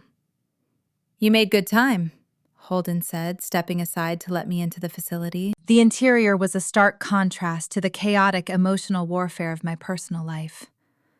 The space was heavily air-conditioned, the air smelling faintly of ozone and hot electronics. Rows of server racks hummed with a deep, vibrating energy in the background. Multiple oversized monitors dominated a long metallic desk in the center of the room. This was a place of binary truths. Here, lies could not survive the light of raw data. I set my briefcase on the desk, unzipped the compartment, and handed him the old USB drive. I also forwarded the audio file from my phone, the recording of Paige attempting her extortion at the diner. Holden plugged the plastic drive into a standalone terminal. He initiated a decryption sequence, his fingers flying across the mechanical keyboard with practiced precision. The primary monitor flashed black, rapidly filling with cascading lines of white code as the software bypassed the rudimentary security protocols Nathan had used. "We are inside," Holden murmured, leaning closer to the screen. "What exactly are we looking for, Mallory?" I pulled up a chair, keeping my eyes glued to the data parsing on the monitor. "I need you to find the geolocation history linked to his cloud synchronization logs," I instructed. Nathan shared a family tracking application with his sister Audrey. The application data should be backed up on that image. I need to know exactly where Audrey was on the afternoon of October 12th. That was the date stamped on the fraudulent divorce papers. The date Audrey swore she stood in my living room in Taos and watched me sign away my marriage. Holden ran a targeted query, sorting through thousands of background location pings saved in the device registry. The pacing of the room slowed the frantic energy of the past few days, giving way to the deep procedural satisfaction of uncovering the undeniable truth. "Got it," Holden said, isolating a specific data cluster. He opened a mapping interface, overlaying the extracted coordinates. A glowing green dot appeared on the dark map, pulsing steadily. Holden zoomed in on the location, the street grids of New Mexico taking shape around the digital marker. The dot was nowhere near my home in Taos. It was planted firmly in the center of Santa Fe. "Look at the timestamp." Holden pointed to a column of data running down the left side of the screen. The glowing green casino timestamps on the monitor perfectly contradicted Audrey's sworn affidavit. At the exact minute she claimed to be serving me legal documents in my living room, her cellular device and digital footprint were logged at a high-stakes slot machine inside a Santa Fe casino. The internal logs even captured a digital receipt for an automated teller withdrawal made on the casino floor during that exact hour. "She committed perjury," I said, a slow smile touching my lips. "She forged a state notary seal while sitting in front of a slot machine." "It gets better," Holden replied, his eyes narrowing as he cross-referenced the financial data stored in Nathan's cached browser history. He pulled up the banking ledgers detailing the massive withdrawal from my joint savings account. I watched as Holden traced the digital routing numbers. Nathan did not just move the $84,000 directly into the title company account to buy the house for Paige. He knew a sudden, massive local transfer would trigger an immediate internal review at the Taos Credit Union, potentially alerting me before he finalized the real estate transaction. To hide the money quickly, Nathan routed the funds through a secondary financial institution located across the border in Colorado. He parked the stolen cash in an out-of-state holding account for 48 hours before looping it back down into New Mexico to finalize the cash purchase of the Sandia Heights property. Holden leaned back in his chair, crossing his arms over his chest. By moving those stolen funds across state lines using electronic communications, he elevated this from a local domestic dispute into a federal jurisdiction. This is not just state-level fraud anymore, Mallory. This is federal wire fraud. The gravity of the discovery settled over the room. Nathan had constructed an elaborate, multi-layered crime to steal my past and fund his future. But in his rush to secure the assets, he had crossed an invisible boundary that carried severe, mandatory prison sentences. I asked Holden to print everything. The casino coordinates the timestamps, the wire transfer routing numbers, and the transcribed audio of Paige's extortion attempt. By the time I walked out of the intelligence firm, the sun was rising, painting the desert sky in fierce shades of crimson and gold. I held a thick, heavy folder in my hands. It was the blueprint for his total destruction. I drove straight to Santa Fe, arriving at Elias Caldwell's law office just as the front doors opened for business. Elias was pouring a cup of coffee when I walked into his suite.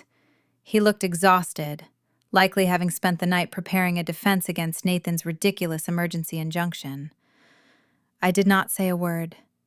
I simply dropped the thick folder onto the center of his mahogany desk. "Read it," I told him, sinking into one of the leather guest chairs. Elias set his coffee mug down and opened the file. The office remained quiet for several long minutes. The only sound the rustling of paper as the seasoned lawyer absorbed the magnitude of the evidence. I watched his posture shift. The defensive, worried tension melted out of his shoulders. When Elias finally looked up, a rare, ruthless expression transformed his face. The polite, measured attorney was gone. "This is a massacre," Elias whispered, tapping his pen against the printed wire transfer logs. "We have the notary dead to rights on perjury. We have your husband on federal wire fraud. We have the mistress recorded attempting extortion." I leaned forward, resting my arms on the desk. "When is the deposition for the settlement offer?" Elias checked his digital calendar. "Opposing counsel accepted the premise of your email offer. They expedited the schedule, hoping to lock in the $10 million payout before you change your mind. The deposition is set for Thursday morning in this office. Do we submit this evidence to the judge now?" I asked, gesturing to the folder. "Do we stop the injunction today?" "No," Elias said, his voice dropping into a sharp, strategic register. "If we submit this now, Nathan will see it on the court docket. His lawyer will advise him to plead the Fifth. He will lawyer up. The district attorney will take over, and Nathan will have a chance to negotiate a plea deal. We are not giving him that chance." Elias closed the folder, resting his hands flat on the polished wood. "We are going to let him walk into that deposition room feeling like a king. We are going to let him sit across from us, raise his right hand, and swear an oath to tell the truth. We will ask him about the notary. We will ask him about the money. We will let him weave his lies onto the official, legally binding court record. We will let him legally hang himself." The strategy was flawless. By securing his perjury on the live transcript, there would be no room for a defense attorney to claim a misunderstanding. Nathan would forge his own prison sentence with his own arrogant words. I agreed to the plan, feeling a profound sense of empowerment course through my veins. The ghost I had been fighting was finally taking a solid, vulnerable shape. "Before Thursday arrives, I need to finalize the transfer documents for my grandfather's estate," I told Elias, gathering my things. "The estate manager needs my physical signature on the property deeds out in the Rio Grande Valley." "Be careful, Mallory," Elias warned, his expression turning serious. "A desperate man expecting a $10 million payday might act unpredictably if he thinks the process is moving too slowly." I nodded, thanking him for his time. I left the office and walked out into the bright Santa Fe morning. I felt untouchable, armed with the knowledge of his impending downfall. I assumed that driving out to the quiet, isolated property my grandfather built would offer a moment of peace before the legal bloodbath began. I did not realize that Nathan had been tracking my movements, and that the man who had stolen my life was preparing to ambush me on the very ground I was trying to protect. The drive south out of Santa Fe offered a temporary, fleeting reprieve from the relentless tactical warfare of the past few days. The winding roads gradually descended into the lush, verdant corridor of the Rio Grande Valley. My grandfather purchased this sprawling estate over 5 decades ago, transforming a harsh patch of arid land into a thriving, self-sustaining ranch. The property stood as a physical testament to his sheer force of will, a monument built from adobe timber and stubborn grit. I parked my sedan near the main house, cutting the engine. The silence that followed was deep and resonant, filled only by the distant rush of the river and the rustling leaves of ancient cottonwood trees. I stepped out of the car, breathing in the familiar scent of sun-baked earth and dried sage. The estate manager was running late for our meeting regarding the transfer deeds, leaving me entirely alone on the property. I walked up the wide wooden steps to the wraparound porch. The thick adobe walls radiated a comforting, stored heat against the chill of the afternoon breeze. Resting on the heavy wooden balustrade was a priceless San Ildefonso black-on-black clay pot. My grandfather had acquired the vessel from a renowned indigenous artist decades ago. I reached out, tracing the smooth, polished curves of the dark clay. It represented permanence, heritage, and the enduring strength of the people who shaped this state. I leaned against the wooden pillar, looking out over the sweeping valley. Armed with the digital forensics Holden had extracted, I finally felt the suffocating weight lift from my chest. The $25 million inheritance was no longer a vulnerability Nathan could exploit. It was the fortress I would use to bury him. The serene quiet of the valley fractured without warning. A harsh mechanical roar echoed down the canyon, tearing through the peaceful afternoon. I turned my head toward the main gate, just as a white pickup truck came skidding around the bend.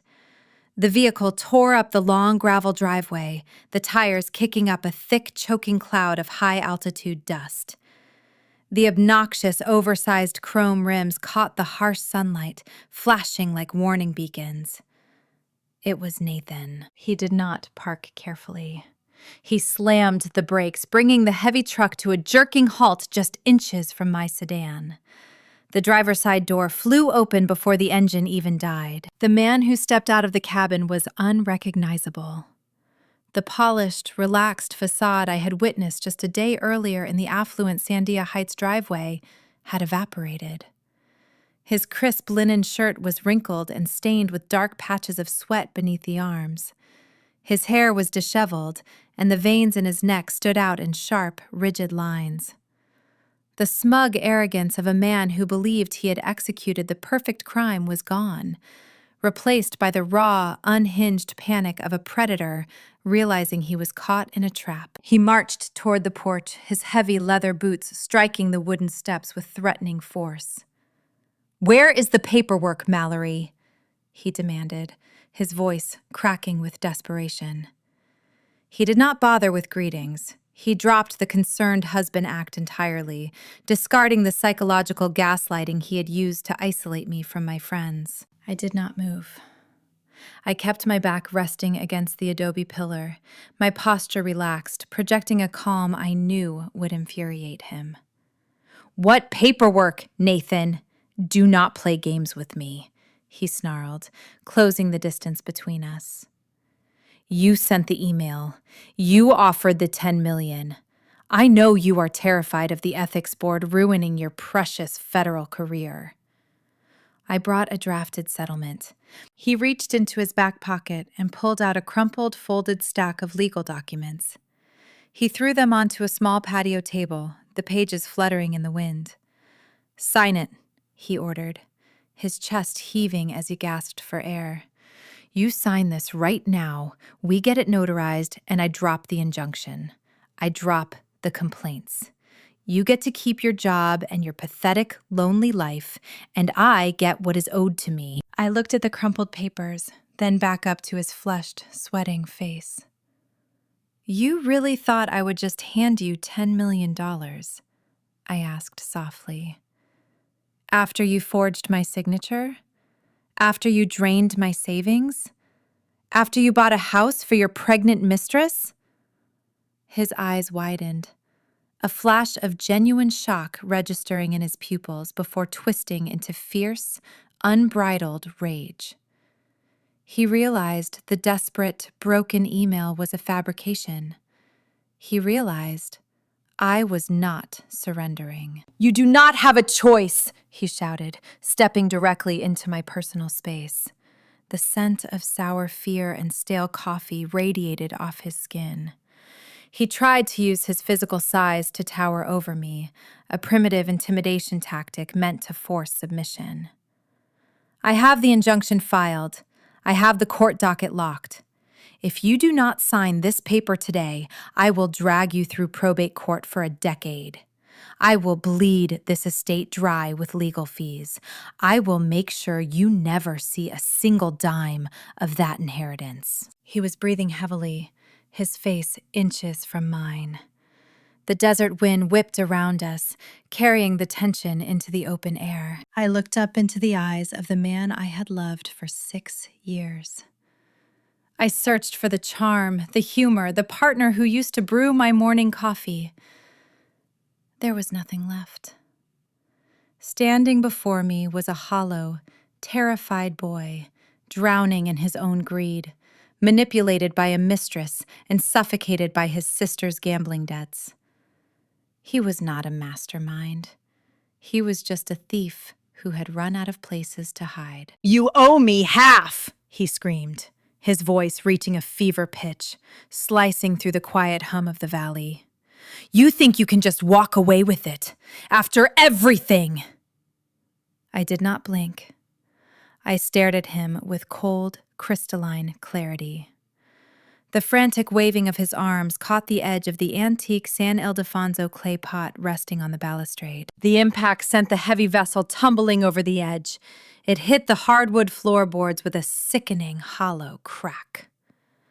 The priceless artifact fractured, instantly bursting into dozens of jagged shards that scattered across the porch.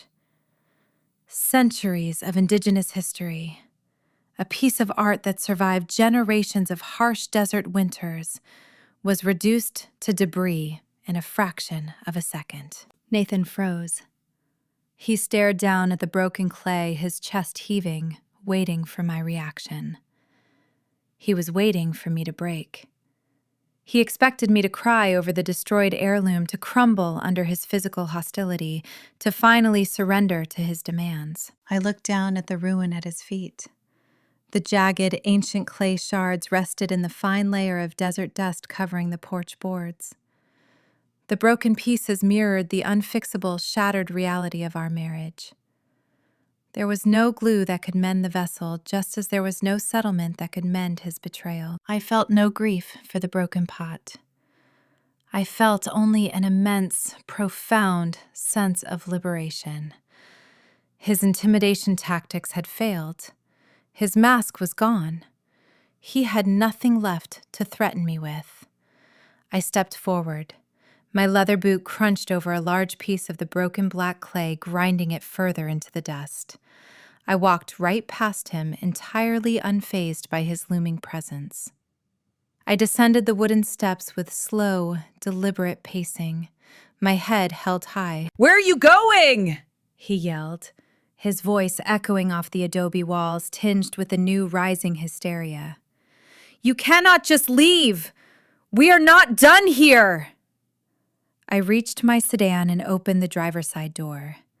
I slid into the leather seat, the engine roaring to life at the push of a button. I shifted the car into reverse, the tires crunching against the gravel. Nathan scrambled down the porch steps, waving the crumpled settlement papers in his fist. "Mallory."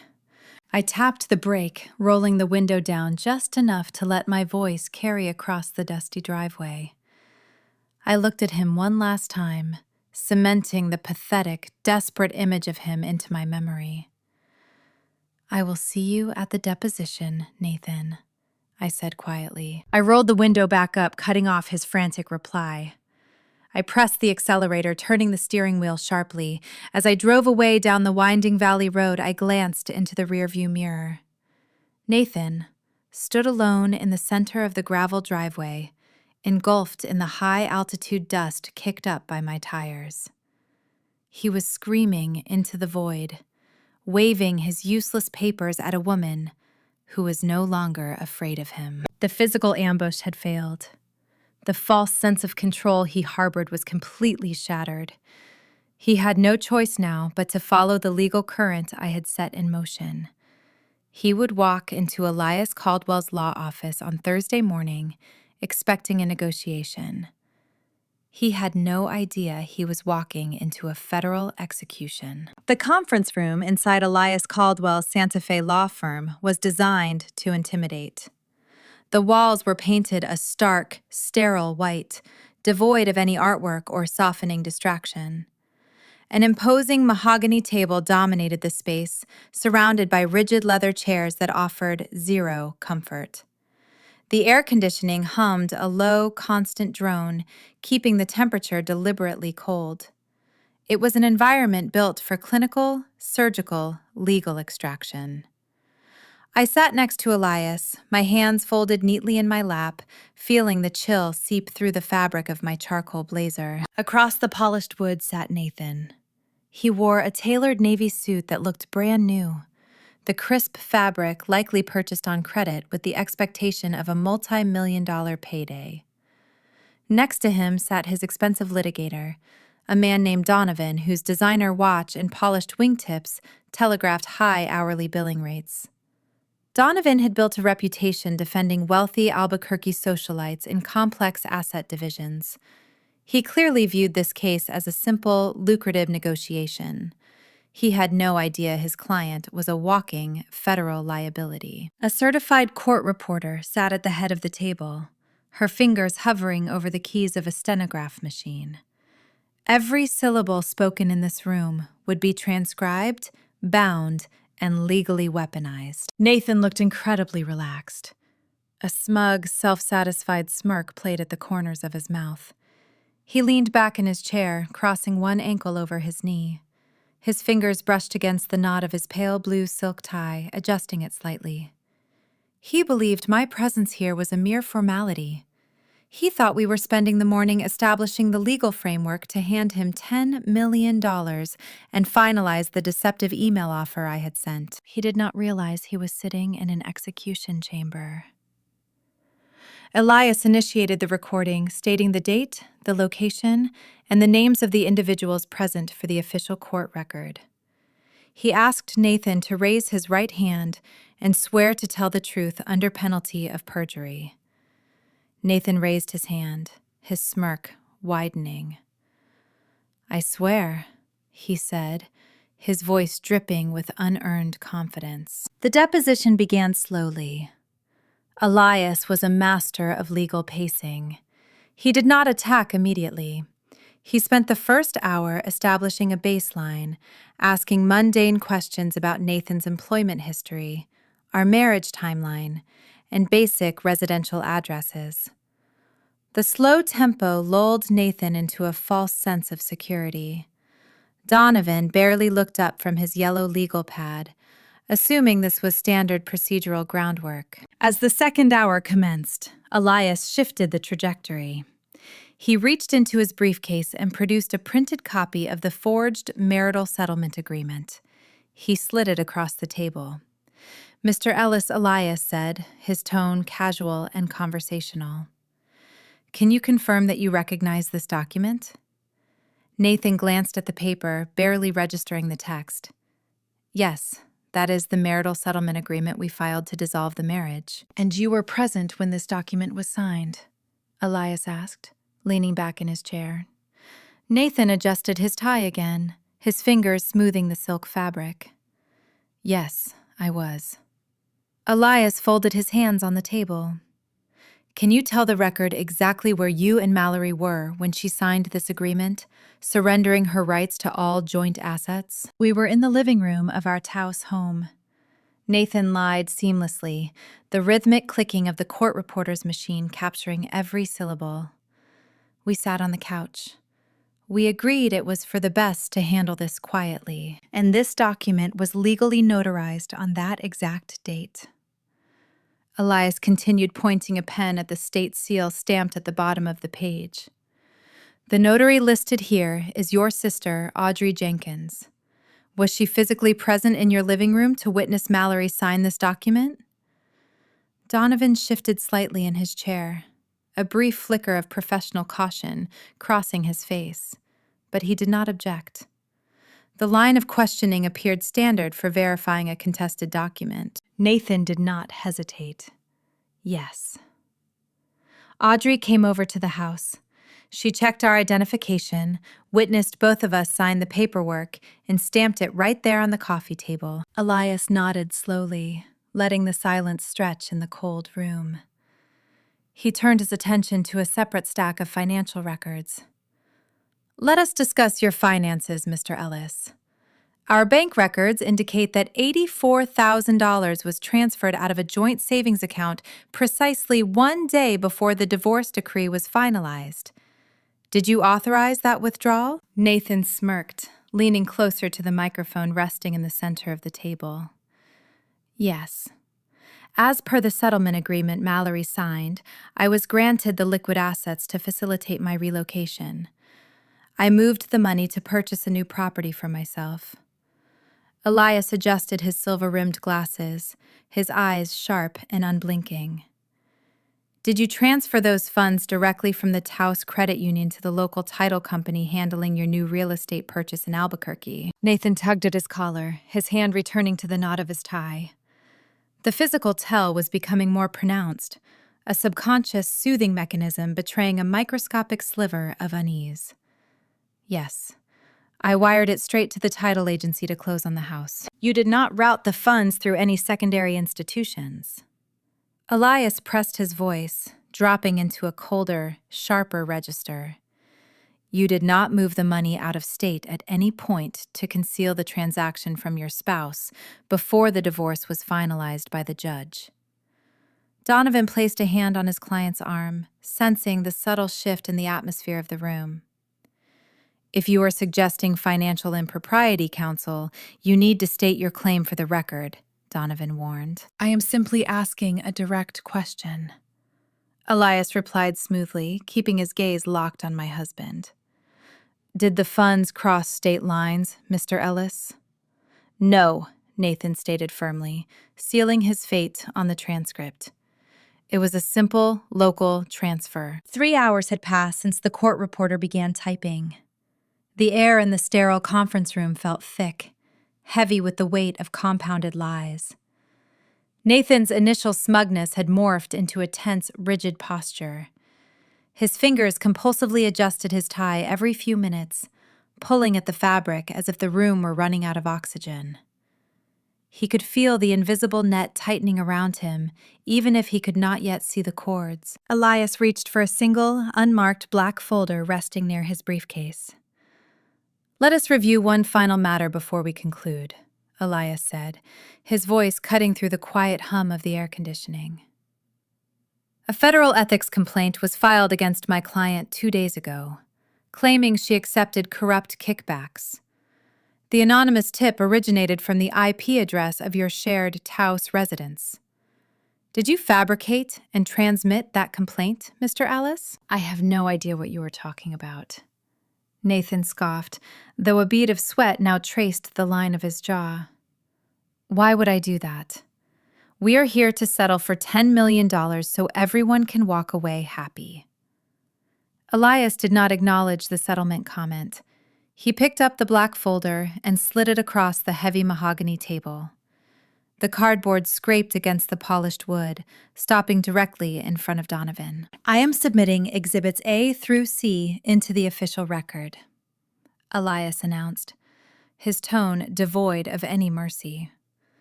Donovan opened the folder. The room plunged into a suffocating, breathless silence as the expensive litigator reviewed the contents. The first page contained the forensic geolocation data extracted by Holden. It displayed the glowing green coordinates placing Audrey inside a Santa Fe casino, pulling a slot machine lever at the exact minute Nathan swore she was standing in our living room. It proved the notary stamp was a fraudulent fabrication, rendering the entire legal divorce decree invalid. The second page held the encrypted wire transfer logs. It mapped the $84,000 leaving the Taos Credit Union, crossing the border into a Colorado holding account, and resting there to avoid local detection before looping back into New Mexico. The third page contained the IP routing history extracted from Nathan's old backup drive, confirming his specific device credentials were used to send the forged ethics complaint to the federal agency. I watched Donovan's face. He was a seasoned attorney who understood the lethal gravity of documentary evidence. The blood drained entirely from his cheeks, leaving his skin an ashen gray. His professional composure shattered in an instant. He realized he was not sitting next to a man negotiating a lucrative divorce settlement. He was sitting next to a man who had just spent 3 hours committing federal wire fraud and perjury on an official court transcript. Donovan slammed the folder shut, the sharp noise echoing like a gunshot. "We need a recess," Donovan declared, his voice tight and frantic. He stood up so quickly his leather chair rolled backward and hit the white wall. "We need a recess, right now." Elias leaned back, steepling his fingers together. "The deposition is not concluded, Counselor. My client has not answered the questions regarding the forged notary seal." "My client will not be answering any further questions today," Donovan snapped, grabbing Nathan's arm with surprising force. Nathan looked confused, his arrogant smirk replaced by sheer bewilderment. "What is going on?" he demanded, trying to pull his arm away from his lawyer. "We are supposed to finalize the money. What is in the folder?" Donovan leaned down, his voice a harsh, furious whisper that carried across the quiet room. "Shut your mouth, Nathan. Do not say another word. You lied to me. You are facing federal indictments." Nathan's eyes darted across the table to me. He searched my face for the broken, desperate woman who had begged for peace in an email. He found only a cold, unyielding predator watching him drown. The realization hit him with the force of a physical blow. The settlement offer was a mirage. The $10 million never existed. I had lured him into a sterile room, placed his hand on a Bible, and let him build his own prison cell brick by lie. His hand flew up to his tie, gripping the silk knot so tightly his knuckles turned white. He was suffocating, crushed under the weight of his own deceit. As Donovan dragged a paralyzed Nathan toward the conference room door, I felt a deep, resonant satisfaction settle into my bones. The perjury trap had snapped shut flawlessly. But the collateral damage was only just beginning. By securing Nathan's sworn testimony implicating his sister in the room, Audrey was now legally tethered to a sinking ship. She had forged the documents to save herself from a gambling debt, but she was about to discover that betraying me carried a much steeper price than bankruptcy. The trap had closed. Elias did not waste a single hour. By Friday morning, the black folder containing the certified deposition transcript, the casino coordinates, and the wire transfer logs sat on the desk of the Santa Fe district attorney. The legal machinery of New Mexico, usually a slow and grinding bureaucracy, ignited with surprising speed. When a case features a verified confession of federal wire fraud wrapped in undeniable state-level perjury, prosecutors do not hesitate. They move with lethal precision. Audrey Jenkins had built her entire identity on being the smartest person in the room. As a senior paralegal at a prestigious Albuquerque commercial real estate firm, she navigated complex legal loopholes for a living. She spent her days drafting ironclad contracts and shielding wealthy clients from liability. She believed her intimate knowledge of the judicial system made her untouchable. But knowing the law and surviving its wrath are two vastly different concepts. The district attorney issued a subpoena for her appearance, backed by an immediate warrant for forgery and conspiracy to defraud. The investigators did not offer her the dignity of a quiet surrender. They arrived at her sleek downtown office building during the peak of the morning rush. She was escorted out of the glass lobby in handcuffs, paraded past the attorneys and partners she had worked alongside for a decade. Her pristine professional reputation, the one she had sacrificed my life savings to protect, disintegrated before she even reached the back of the police cruiser. Faced with a mandatory 5-year sentence in a state penitentiary, Audrey's bravado crumbled. The arrogant woman who had worn my stolen jewelry while sipping an iced matcha latte ceased to exist. In her place was a terrified, cornered debtor who realized her brother had led her straight into a concrete cell. To save herself, she took the only exit available. She accepted a plea deal. She agreed to turn state evidence and testify against her own blood. The preliminary hearing took place in a windowless municipal courtroom in Santa Fe. The air inside smelled of harsh floor wax and stale, nervous sweat. I sat in the front row, my posture straight, my hands folded calmly in my lap. Nathan was absent. His high-priced litigator had likely ordered him to stay far away from the epicenter of the fallout, knowing his presence would only agitate the judge. Audrey sat alone at the defense table. She looked incredibly small. The expensive cream silk blouses and oversized designer sunglasses were gone. She wore a drab, ill-fitting gray suit that hung loosely on her frame. Her dark hair, usually pulled into a flawless chignon, looked brittle and unwashed. The heavy weight of impending ruin pressed down on her shoulders, bowing her spine. When the prosecutor called her to the witness stand, her footsteps echoed hollowly across the linoleum floor. She raised her right hand, swearing to tell the truth, a stark contrast to the fraudulent oath she had stamped onto my divorce papers. The prosecuting attorney guided her through the timeline with surgical efficiency. Audrey leaned into the microphone, her voice a thin, reedy whisper that cracked over the speaker system. She admitted everything. She confessed to standing on the floor of a Santa Fe casino pulling a slot machine lever while stamping a fake notary seal on my marital settlement agreement. She detailed how Nathan orchestrated the secret divorce, specifically to bypass the waiting periods and gain immediate access to our joint checking accounts. She did not stop there. Under the terms of her immunity agreement, she laid bare the financial mechanics of their crime. She testified that Nathan funneled my savings through a Colorado holding account to pay off her offshore sports betting debts. She told the judge that the remaining cash was used to purchase the Sandia Heights estate in full. She dismantled her brother's defense brick by brick, placing the entire conspiracy onto the official public record. The emotional toll of her betrayal finally reached its breaking point during the cross-examination. Audrey broke down on the witness stand. The last remnants of her polished facade dissolved into raw, ugly panic. Thick black streaks of mascara ran down her pale cheeks, mixing with her tears, dripping heavily onto the collar of her gray suit. Her chest heaved with ragged, uneven sobs.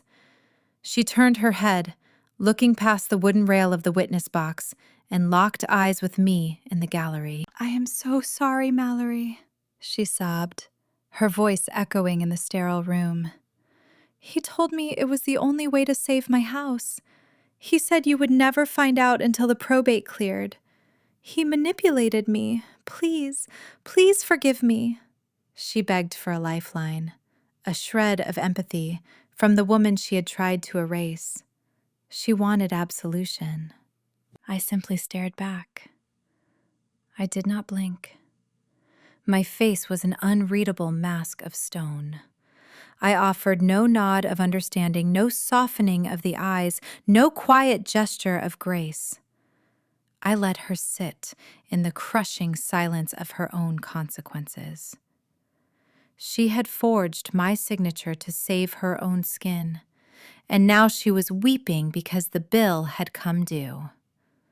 Forgiveness is a gift reserved for those who make mistakes, not for predators who execute calculated schemes.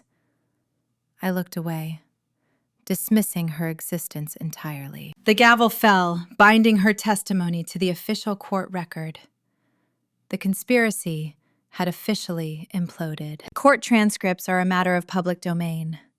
It did not take long for the details of the hearing to leak from the courthouse and circulate through the tight-knit professional and social circles of Taos and Santa Fe.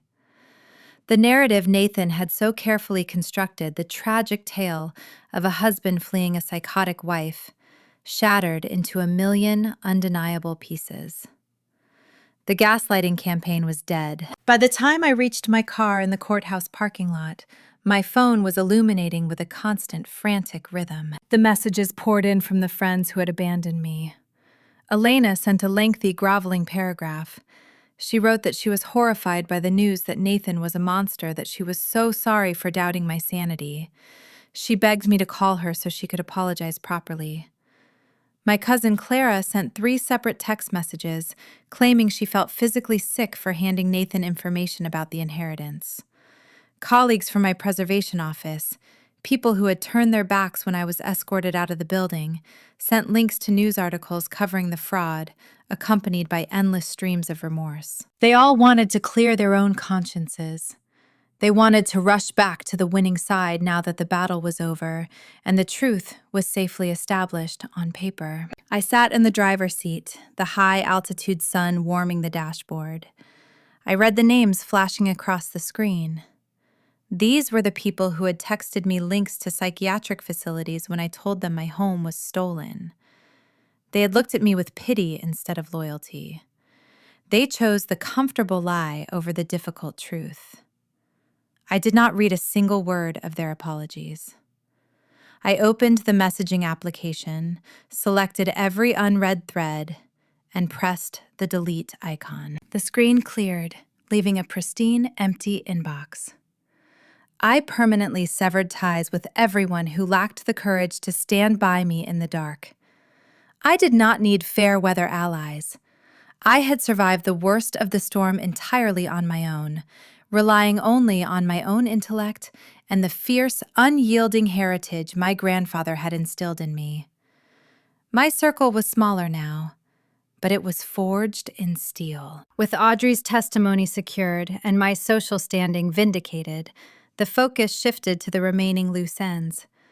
Nathan was legally paralyzed, his assets frozen, his reputation in ruins. But he was not the only one relying on that stolen money to survive. In a sprawling, unfurnished house in Sandia Heights, a pregnant mistress was suddenly facing the terrifying reality of an empty bank account. Paige had tried to extort me for $500,000 just a few days ago, secure in her belief that she held the winning hand. She was about to learn that crossing paths with a woman who had nothing left to lose was a fatal miscalculation. The swift gears of the justice system do not just crush the primary target. They grind down anyone standing in the immediate vicinity. When the district attorney filed the official perjury charges against Audrey, a secondary shockwave ripped through the financial sector. Federal authorities stepped in to investigate the interstate wire fraud. Their first action was to freeze every single asset bearing Nathan's name. That included the sprawling Spanish colonial estate in Sandia Heights. Because the property was purchased using stolen funds that had crossed state lines, it became material evidence in a federal crime. The government placed a strict seizure notice on the deed. The utilities were flagged. The pristine suburban fortress transformed into a freezing, powerless trap overnight.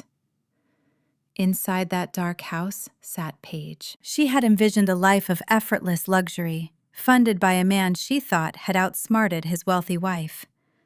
Instead, she found herself sitting in the dark, 7 months pregnant, with zero access to cash.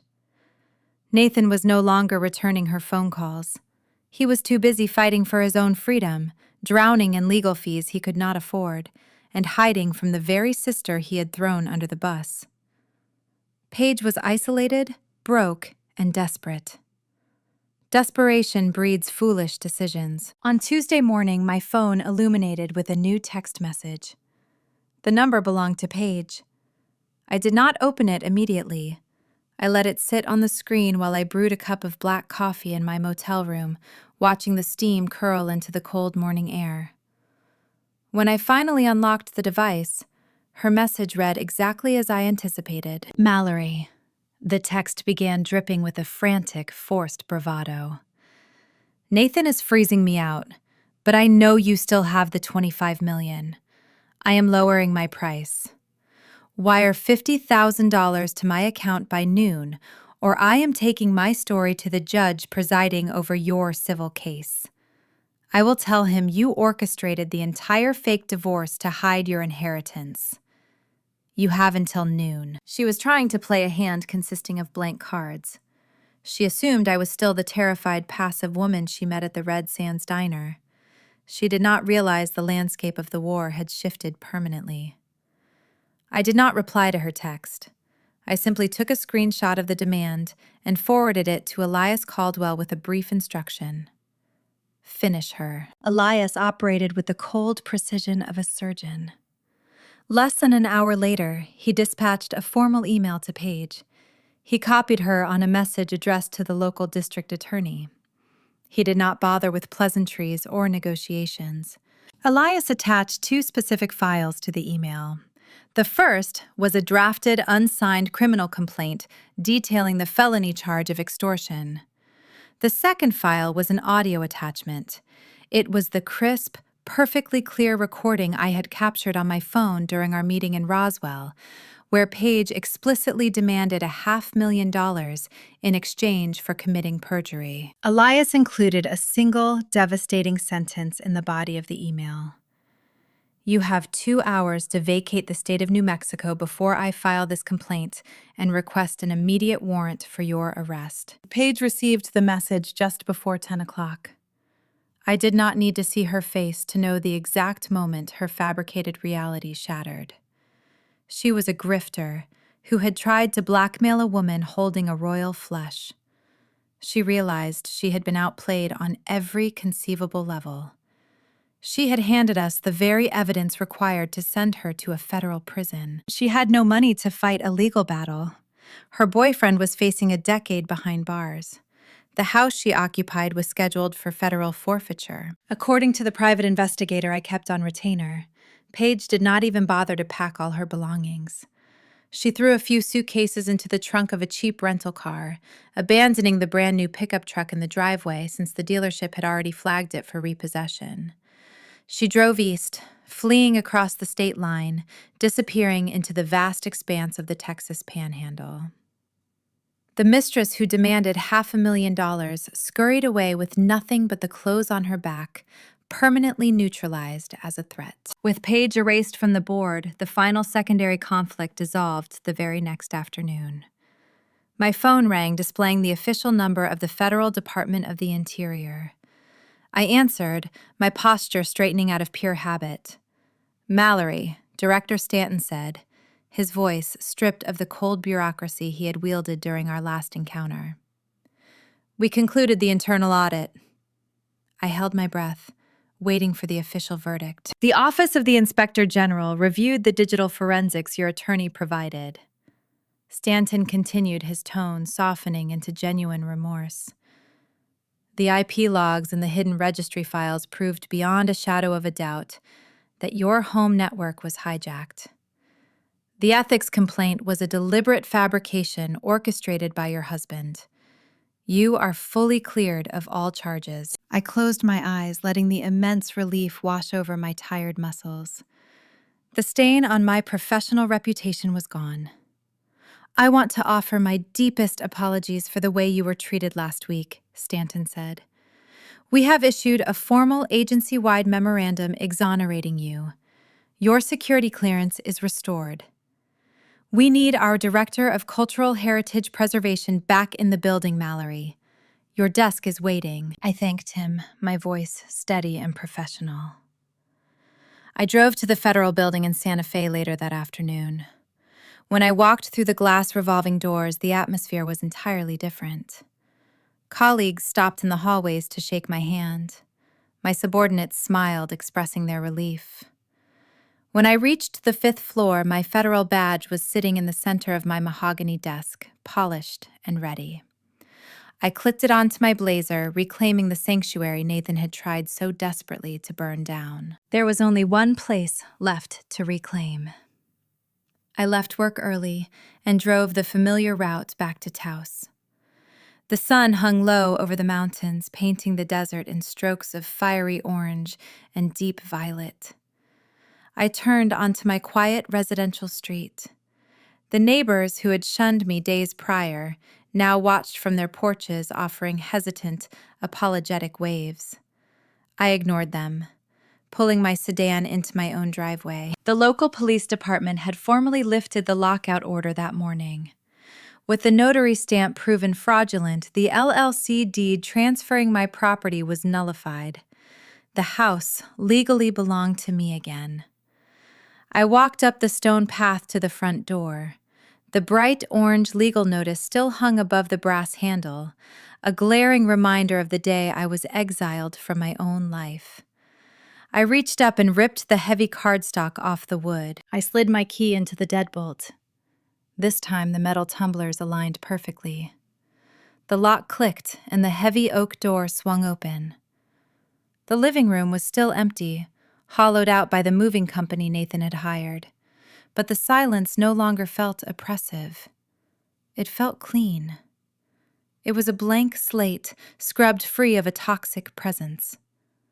I walked through the quiet halls, my boots clicking against the terracotta tiles, absorbing the peace of my restored domain. I carried the orange eviction notice into my small home office. I walked over to the heavy-duty paper shredder sitting beside my desk and flicked the power switch. The machine hummed to life. I fed the fraudulent document into the metal teeth. The heavy, definitive sound of the shredder grinding the thick paper into tiny, illegible ribbons filled the room. The physical manifestation of his fake authority was destroyed in seconds. I stood in the center of my home, breathing the familiar air. The mistress was gone. The sister was facing prison. My career was restored. My assets were secure. I had systematically neutralized every obstacle Nathan placed in my path. I had dismantled his counterfeit empire, piece by piece, leaving him with nothing to hide behind. There was only one final step remaining. The formal civil hearing was scheduled for the following Monday. We were going to stand before a Santa Fe judge to render the ultimate verdict. Nathan was about to face the full, unmitigated wrath of the justice system, and I intended to be sitting in the front row to watch the gavel fall. The heavy oak doors of the Santa Fe District Courthouse swung open, revealing a gallery packed with curious spectators, legal clerks, and local reporters. Word of the high-profile fraud case had spread through the New Mexico judicial community like a sudden desert flash flood. I walked down the center aisle beside Elias Caldwell, my heels clicking a steady, unhurried rhythm against the polished marble floor. The courtroom smelled of lemon wood polish and old paper, a scent that carried the sterile promise of order. I wore a tailored slate gray suit, my grandfather's antique turquoise ring resting cool and heavy against my finger. I felt a profound sense of calm. The turbulent emotions of the past week, the grief, the panic, the betrayal, were gone. In their place sat the icy clarity of impending justice. We took our seats at the plaintiff's table. Across the aisle sat the man who had tried to erase my existence. Nathan looked entirely broken. The tailored navy suit he wore at the deposition just days ago now hung loosely on his frame, wrinkled and smelling faintly of stale sweat. Dark, bruised circles shadowed his bloodshot eyes. His hands trembled as he shuffled a stack of meaningless papers, pretending to read them. His expensive litigator, Donovan, sat a full foot away from him, maintaining a rigid posture that signaled his sheer reluctance to be associated with a sinking ship. Donovan was only present to fulfill his ethical obligation to appear. He offered no whispered counsel, no reassuring pats on the shoulder, no strategic advice. He had read the verified deposition transcripts. He knew the war was already lost. Nathan was stranded on an island of his own making, surrounded by the wreckage of his lies. The bailiff called the room to order as Judge Rosalind Carter took the bench. She was a woman in her late 50s, possessing a sharp, unyielding presence and a piercing gaze that commanded immediate silence from everyone in the gallery. She adjusted her reading glasses, looking down at the towering stacks of black binders resting on her desk. Those binders contained the digital forensics Holden had extracted the casino geolocation data, the wire transfer logs, and the official plea deal testimony from his sister Audrey. Judge Carter did not waste time with introductory pleasantries. She addressed the courtroom with a voice that carried the weight of iron. This court has reviewed the emergency injunction filed by the respondent seeking to void the marital settlement agreement dated October 12th, she began, her eyes locking onto Nathan. The respondent claims this agreement was signed under severe emotional duress and that the marriage remains viable, thereby entitling him to an equal division of the recently acquired estate assets currently held in probate. Elias stood buttoning his suit jacket. Your Honor, the plaintiff contests the injunction. We have submitted incontrovertible proof that the respondent orchestrated a fraudulent dissolution of marriage utilizing a falsified notary seal to expedite the process without my client's knowledge or consent. Judge Carter nodded, flipping open the top binder. The evidence provided is extensive. We have sworn testimony from the notary in question, admitting to perjury and state-level forgery. We have encrypted financial ledgers demonstrating the illicit transfer of $84,000 across state lines. The facts established during the civil deposition are not in dispute. Nathan could not contain his mounting panic. He saw the doors of his future slamming shut, and the immense pressure shattered his fragile restraint. He leaped out of his chair, knocking it backward into the wooden railing. He ignored Donovan's desperate attempt to pull him back down by his sleeve. "She is lying," Nathan shouted, his voice cracking, echoing off the high vaulted ceilings of the courtroom. His face flushed a dark mottled red, the veins in his neck bulging against his collar. "She is a vindictive liar. She set me up. She knew about the papers. She wanted the money all to herself. She is trying to ruin my life because she is crazy." The gallery erupted into shocked murmurs. Reporters scrambled to take notes. I did not flinch. I sat perfectly still, my hands folded on the table, watching him unravel into a hysterical, desperate shell of a man.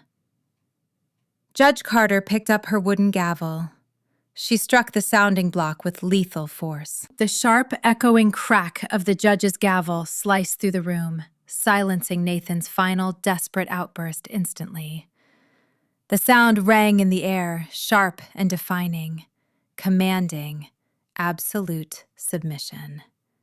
"One more word from you, Mr. Ellis, and I will hold you in contempt and have the bailiff escort you to a holding cell for the remainder of this hearing," the judge warned, her voice dropping into a quiet, dangerous register. "Sit down." Nathan collapsed back into his chair. His chest heaved as he stared blankly at the polished wooden table. The remaining fight drained out of him, leaving only the hollow realization of his defeat. The courtroom held its collective breath. Judge Carter folded her hands atop the binders, looking directly at my ex-husband with unvarnished disdain. "This court is presented with a unique legal paradox." She stated her words measured and deliberate. The respondent filed a forged marital settlement to dissolve this union hastily, seeking to secure liquid assets before the plaintiff could intervene. Now, upon discovering the plaintiff's subsequent inheritance, the respondent asks this court to invalidate his own fraudulent filing in order to claim half of that new wealth. She paused, letting the profound hypocrisy of his request hang in the silent room. "The law does not reward perpetrators for their own deceit," Judge Carter declared. "You rushed to forge a legal separation to steal $84,000. By doing so, you legally severed your ties to this woman weeks before her grandfather passed away. Your own greed established the timeline. Because you finalized this divorce decree prior to the execution of the probate, distributing the $25 million, the timeline is fixed. You legally ended this union before those assets materialized. She looked at me, offering a brief, affirming nod before turning her piercing gaze back to the defense table. Therefore, the court denies your injunction, she ruled. The divorce stands legally binding. You have zero legal claim to the plaintiff's inheritance. I exhaled a slow, quiet breath. My grandfather's legacy was safe. The fortress was secure. Nathan had locked himself out of an empire just to steal a fraction of its worth. But Judge Carter was not finished. However, she continued, shifting her gaze to the financial ledgers. The court acknowledges the severe financial injury inflicted upon the plaintiff prior to the dissolution. The extraction of $84,000 from joint accounts using falsified documents constitutes egregious theft. She raised her pen, signing the official ruling document on her desk. I am ordering you to pay full restitution of the stolen funds. Furthermore, due to the calculated predatory nature of this deceit, I am awarding the plaintiff punitive damages in the amount of $500,000, payable immediately. Every asset remaining in your name will be seized and liquidated to satisfy this judgment. Nathan physically deflated. His shoulders slumped, his head dropping toward his chest as all the air rushed out of his lungs. He was utterly bankrupt. He had traded a secure, loving marriage for a counterfeit dream, and now he owed $500,000 he did not possess. The Albuquerque house would be seized. His bank accounts would be drained. He would spend the rest of his life having his wages garnished to repay the woman he tried to destroy. Judge Carter closed the final binder. She looked past the defense table, addressing the gallery and the court reporter. "This civil matter is concluded," she announced. However, the evidence presented today details severe infractions that exceed the jurisdiction of family court. The documented use of interstate banking channels to conceal stolen funds, combined with sworn testimony of fabricated federal ethics complaints and extortion attempts, demands a higher scrutiny. I am ordering the clerk to hand this entire dossier directly to the United States Attorney's Office for immediate review. She looked back at Nathan, delivering the final, devastating blow. You will be facing a federal criminal prosecution for wire fraud and perjury. We are adjourned. The sharp rap of the gavel marked the end of the proceedings. The courtroom erupted into a chaotic symphony of shifting chairs and urgent whispers. Donovan stood up, grabbed his briefcase, and walked away from the defense table without looking back at his client. Nathan remained frozen in his chair, staring at the floor. A man buried alive under the weight of his own arrogance. I stood up, smoothing the front of my blazer. Elias smiled, extending a hand to shake mine. We had executed the strategy flawlessly. The secondary threats were neutralized, the inheritance was secured, and the primary antagonist was left destitute and facing a lengthy federal prison sentence. I turned and walked down the center aisle, leaving Nathan behind in the sterile, unyielding grip of the justice system. The heavy oak doors swung open, letting the bright, unfiltered New Mexico sunlight spill into the corridor. I stepped into the light, ready to sever the final physical tether to my past and cement a legacy built on my own unshakable foundation. 3 months drifted by, carrying the searing summer heat away and replacing it with the crisp golden chill of a New Mexico autumn. The cottonwood trees along the riverbanks ignited into brilliant shades of yellow, their leaves shimmering like copper coins in the wind. I spent my days back at the federal agency in Santa Fe, restoring historical boundaries and immersing myself in the quiet, steady rhythm of meaningful work. My career was thriving, unburdened by the shadow of the ethics investigation. The justice system, however, continued its relentless grind in the background, far away from my peaceful routine. In late November, the United States Attorney handed down a formal multi-count federal indictment.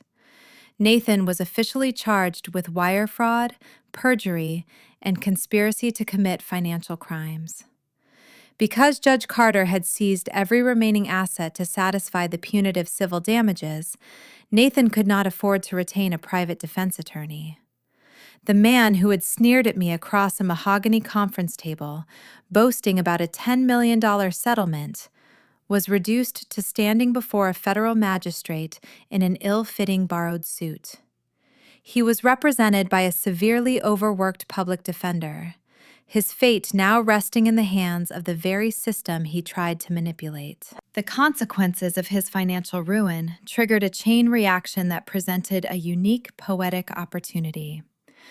The sprawling Spanish colonial estate in Sandia Heights, the fortress he purchased with my stolen savings to house his pregnant mistress, fell into federal forfeiture. To recover the seized funds for restitution, the government slated the property for public auction. The auction took place on a brisk Tuesday morning on the wide stone steps of the Bernalillo County Courthouse. A small crowd of real estate investors and local developers gathered, holding numbered bidding paddles, eager to secure a luxury property at a steep discount. I stood at the back of the crowd, wearing a heavy wool coat, the collar turned up against the biting wind. When the auctioneer called the address of the Sandia Heights property, the bidding started low. A few developers traded incremental offers, trying to gauge the room, hoping for a bargain. I waited until the cadence slowed until a smug investor in a tailored overcoat thought he had secured the winning bid. I raised my paddle. I offered a number that immediately priced every single investor out of the market. It was a sum that barely registered as a rounding error against my inheritance, but it was high enough to end the contest instantly. The other bidders turned to stare at me, shaking their heads, unwilling to match the inflated figure. The auctioneer banged his wooden hammer against the podium. The property was mine.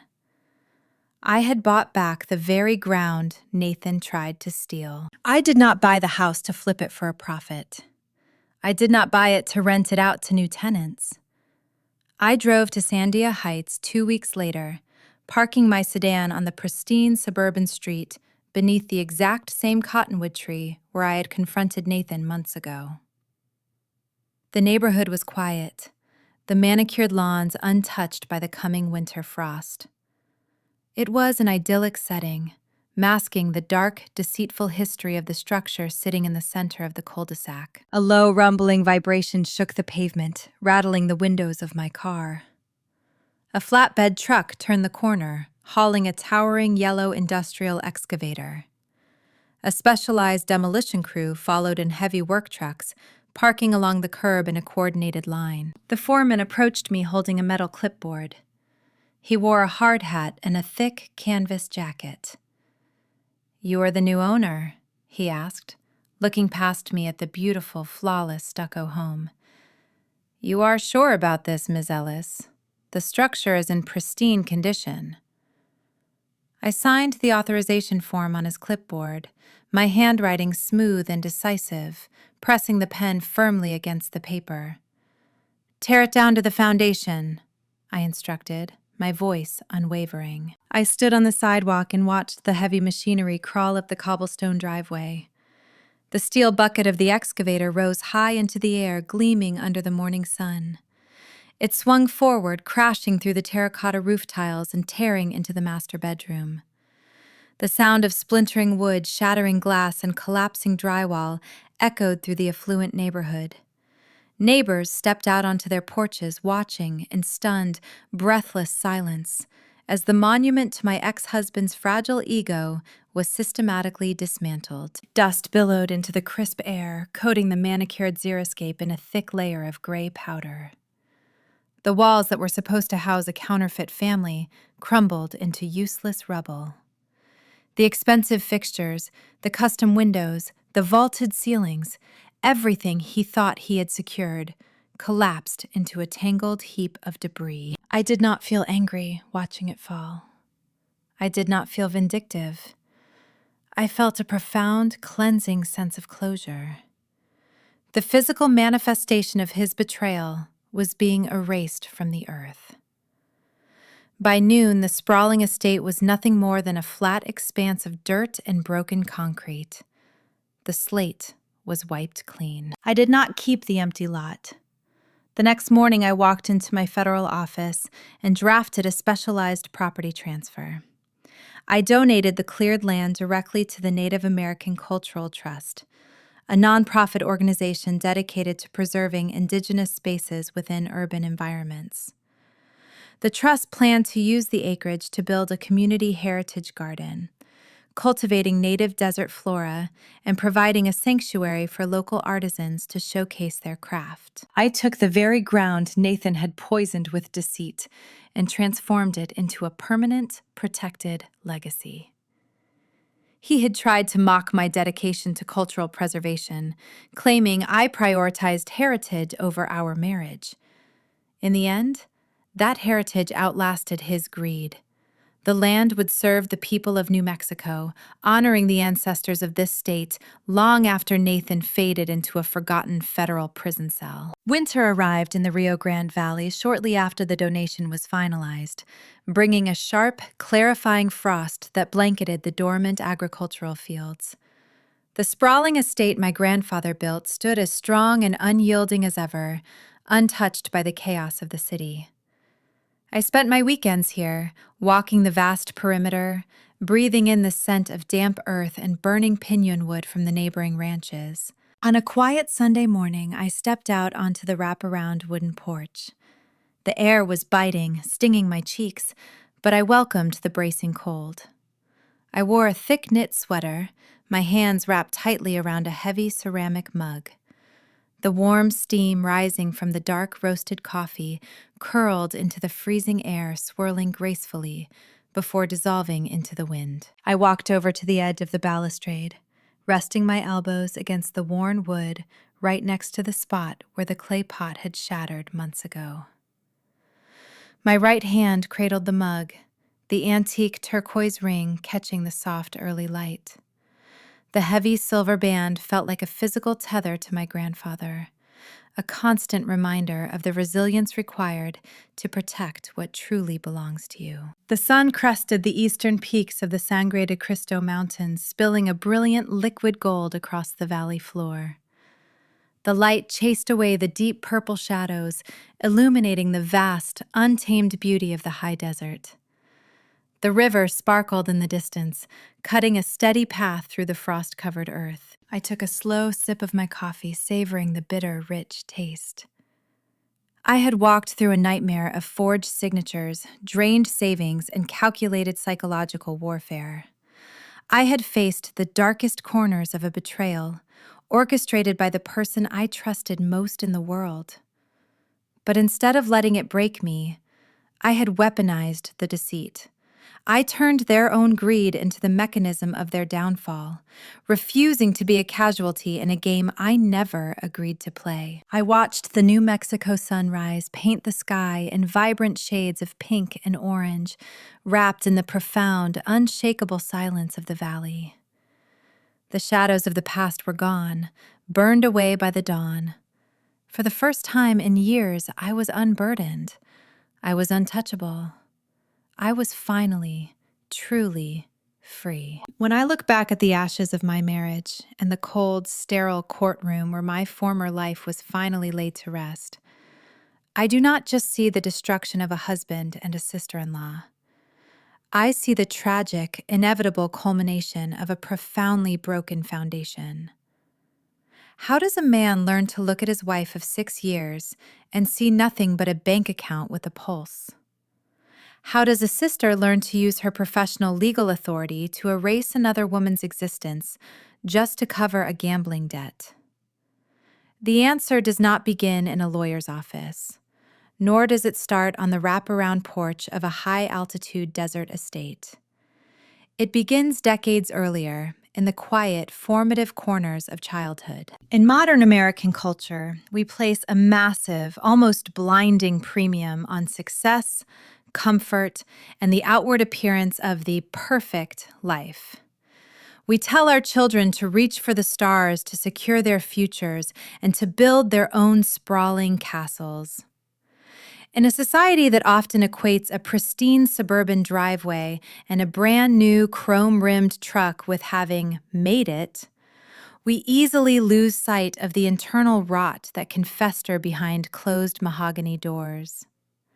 We buy our children the best, applaud their milestones, and protect them from hardship, yet we shy away from the gritty, uncomfortable work of correcting their moral compasses when no one else is watching. Parenting is not merely the act of providing.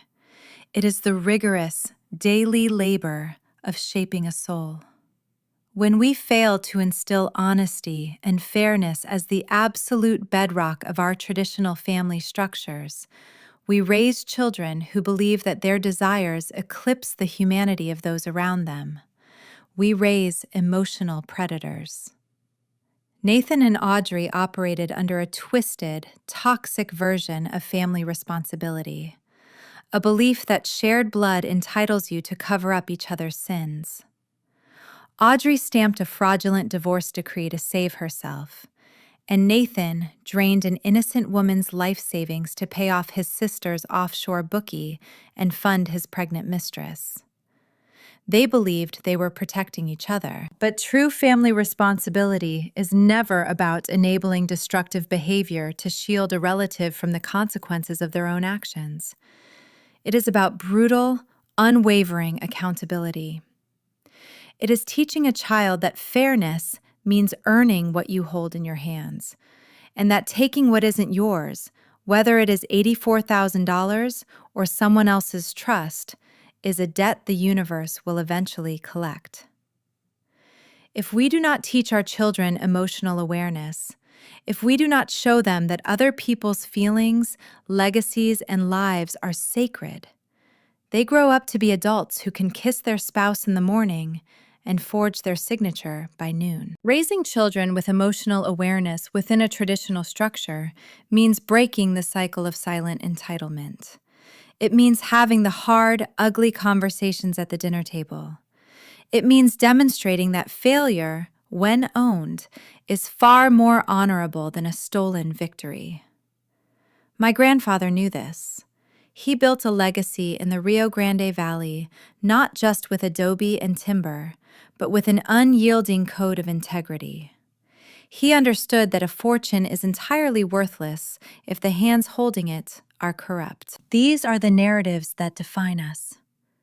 They force us to look in the mirror and ask the hardest questions about the people we love, the children we are raising, and the legacies we are leaving behind.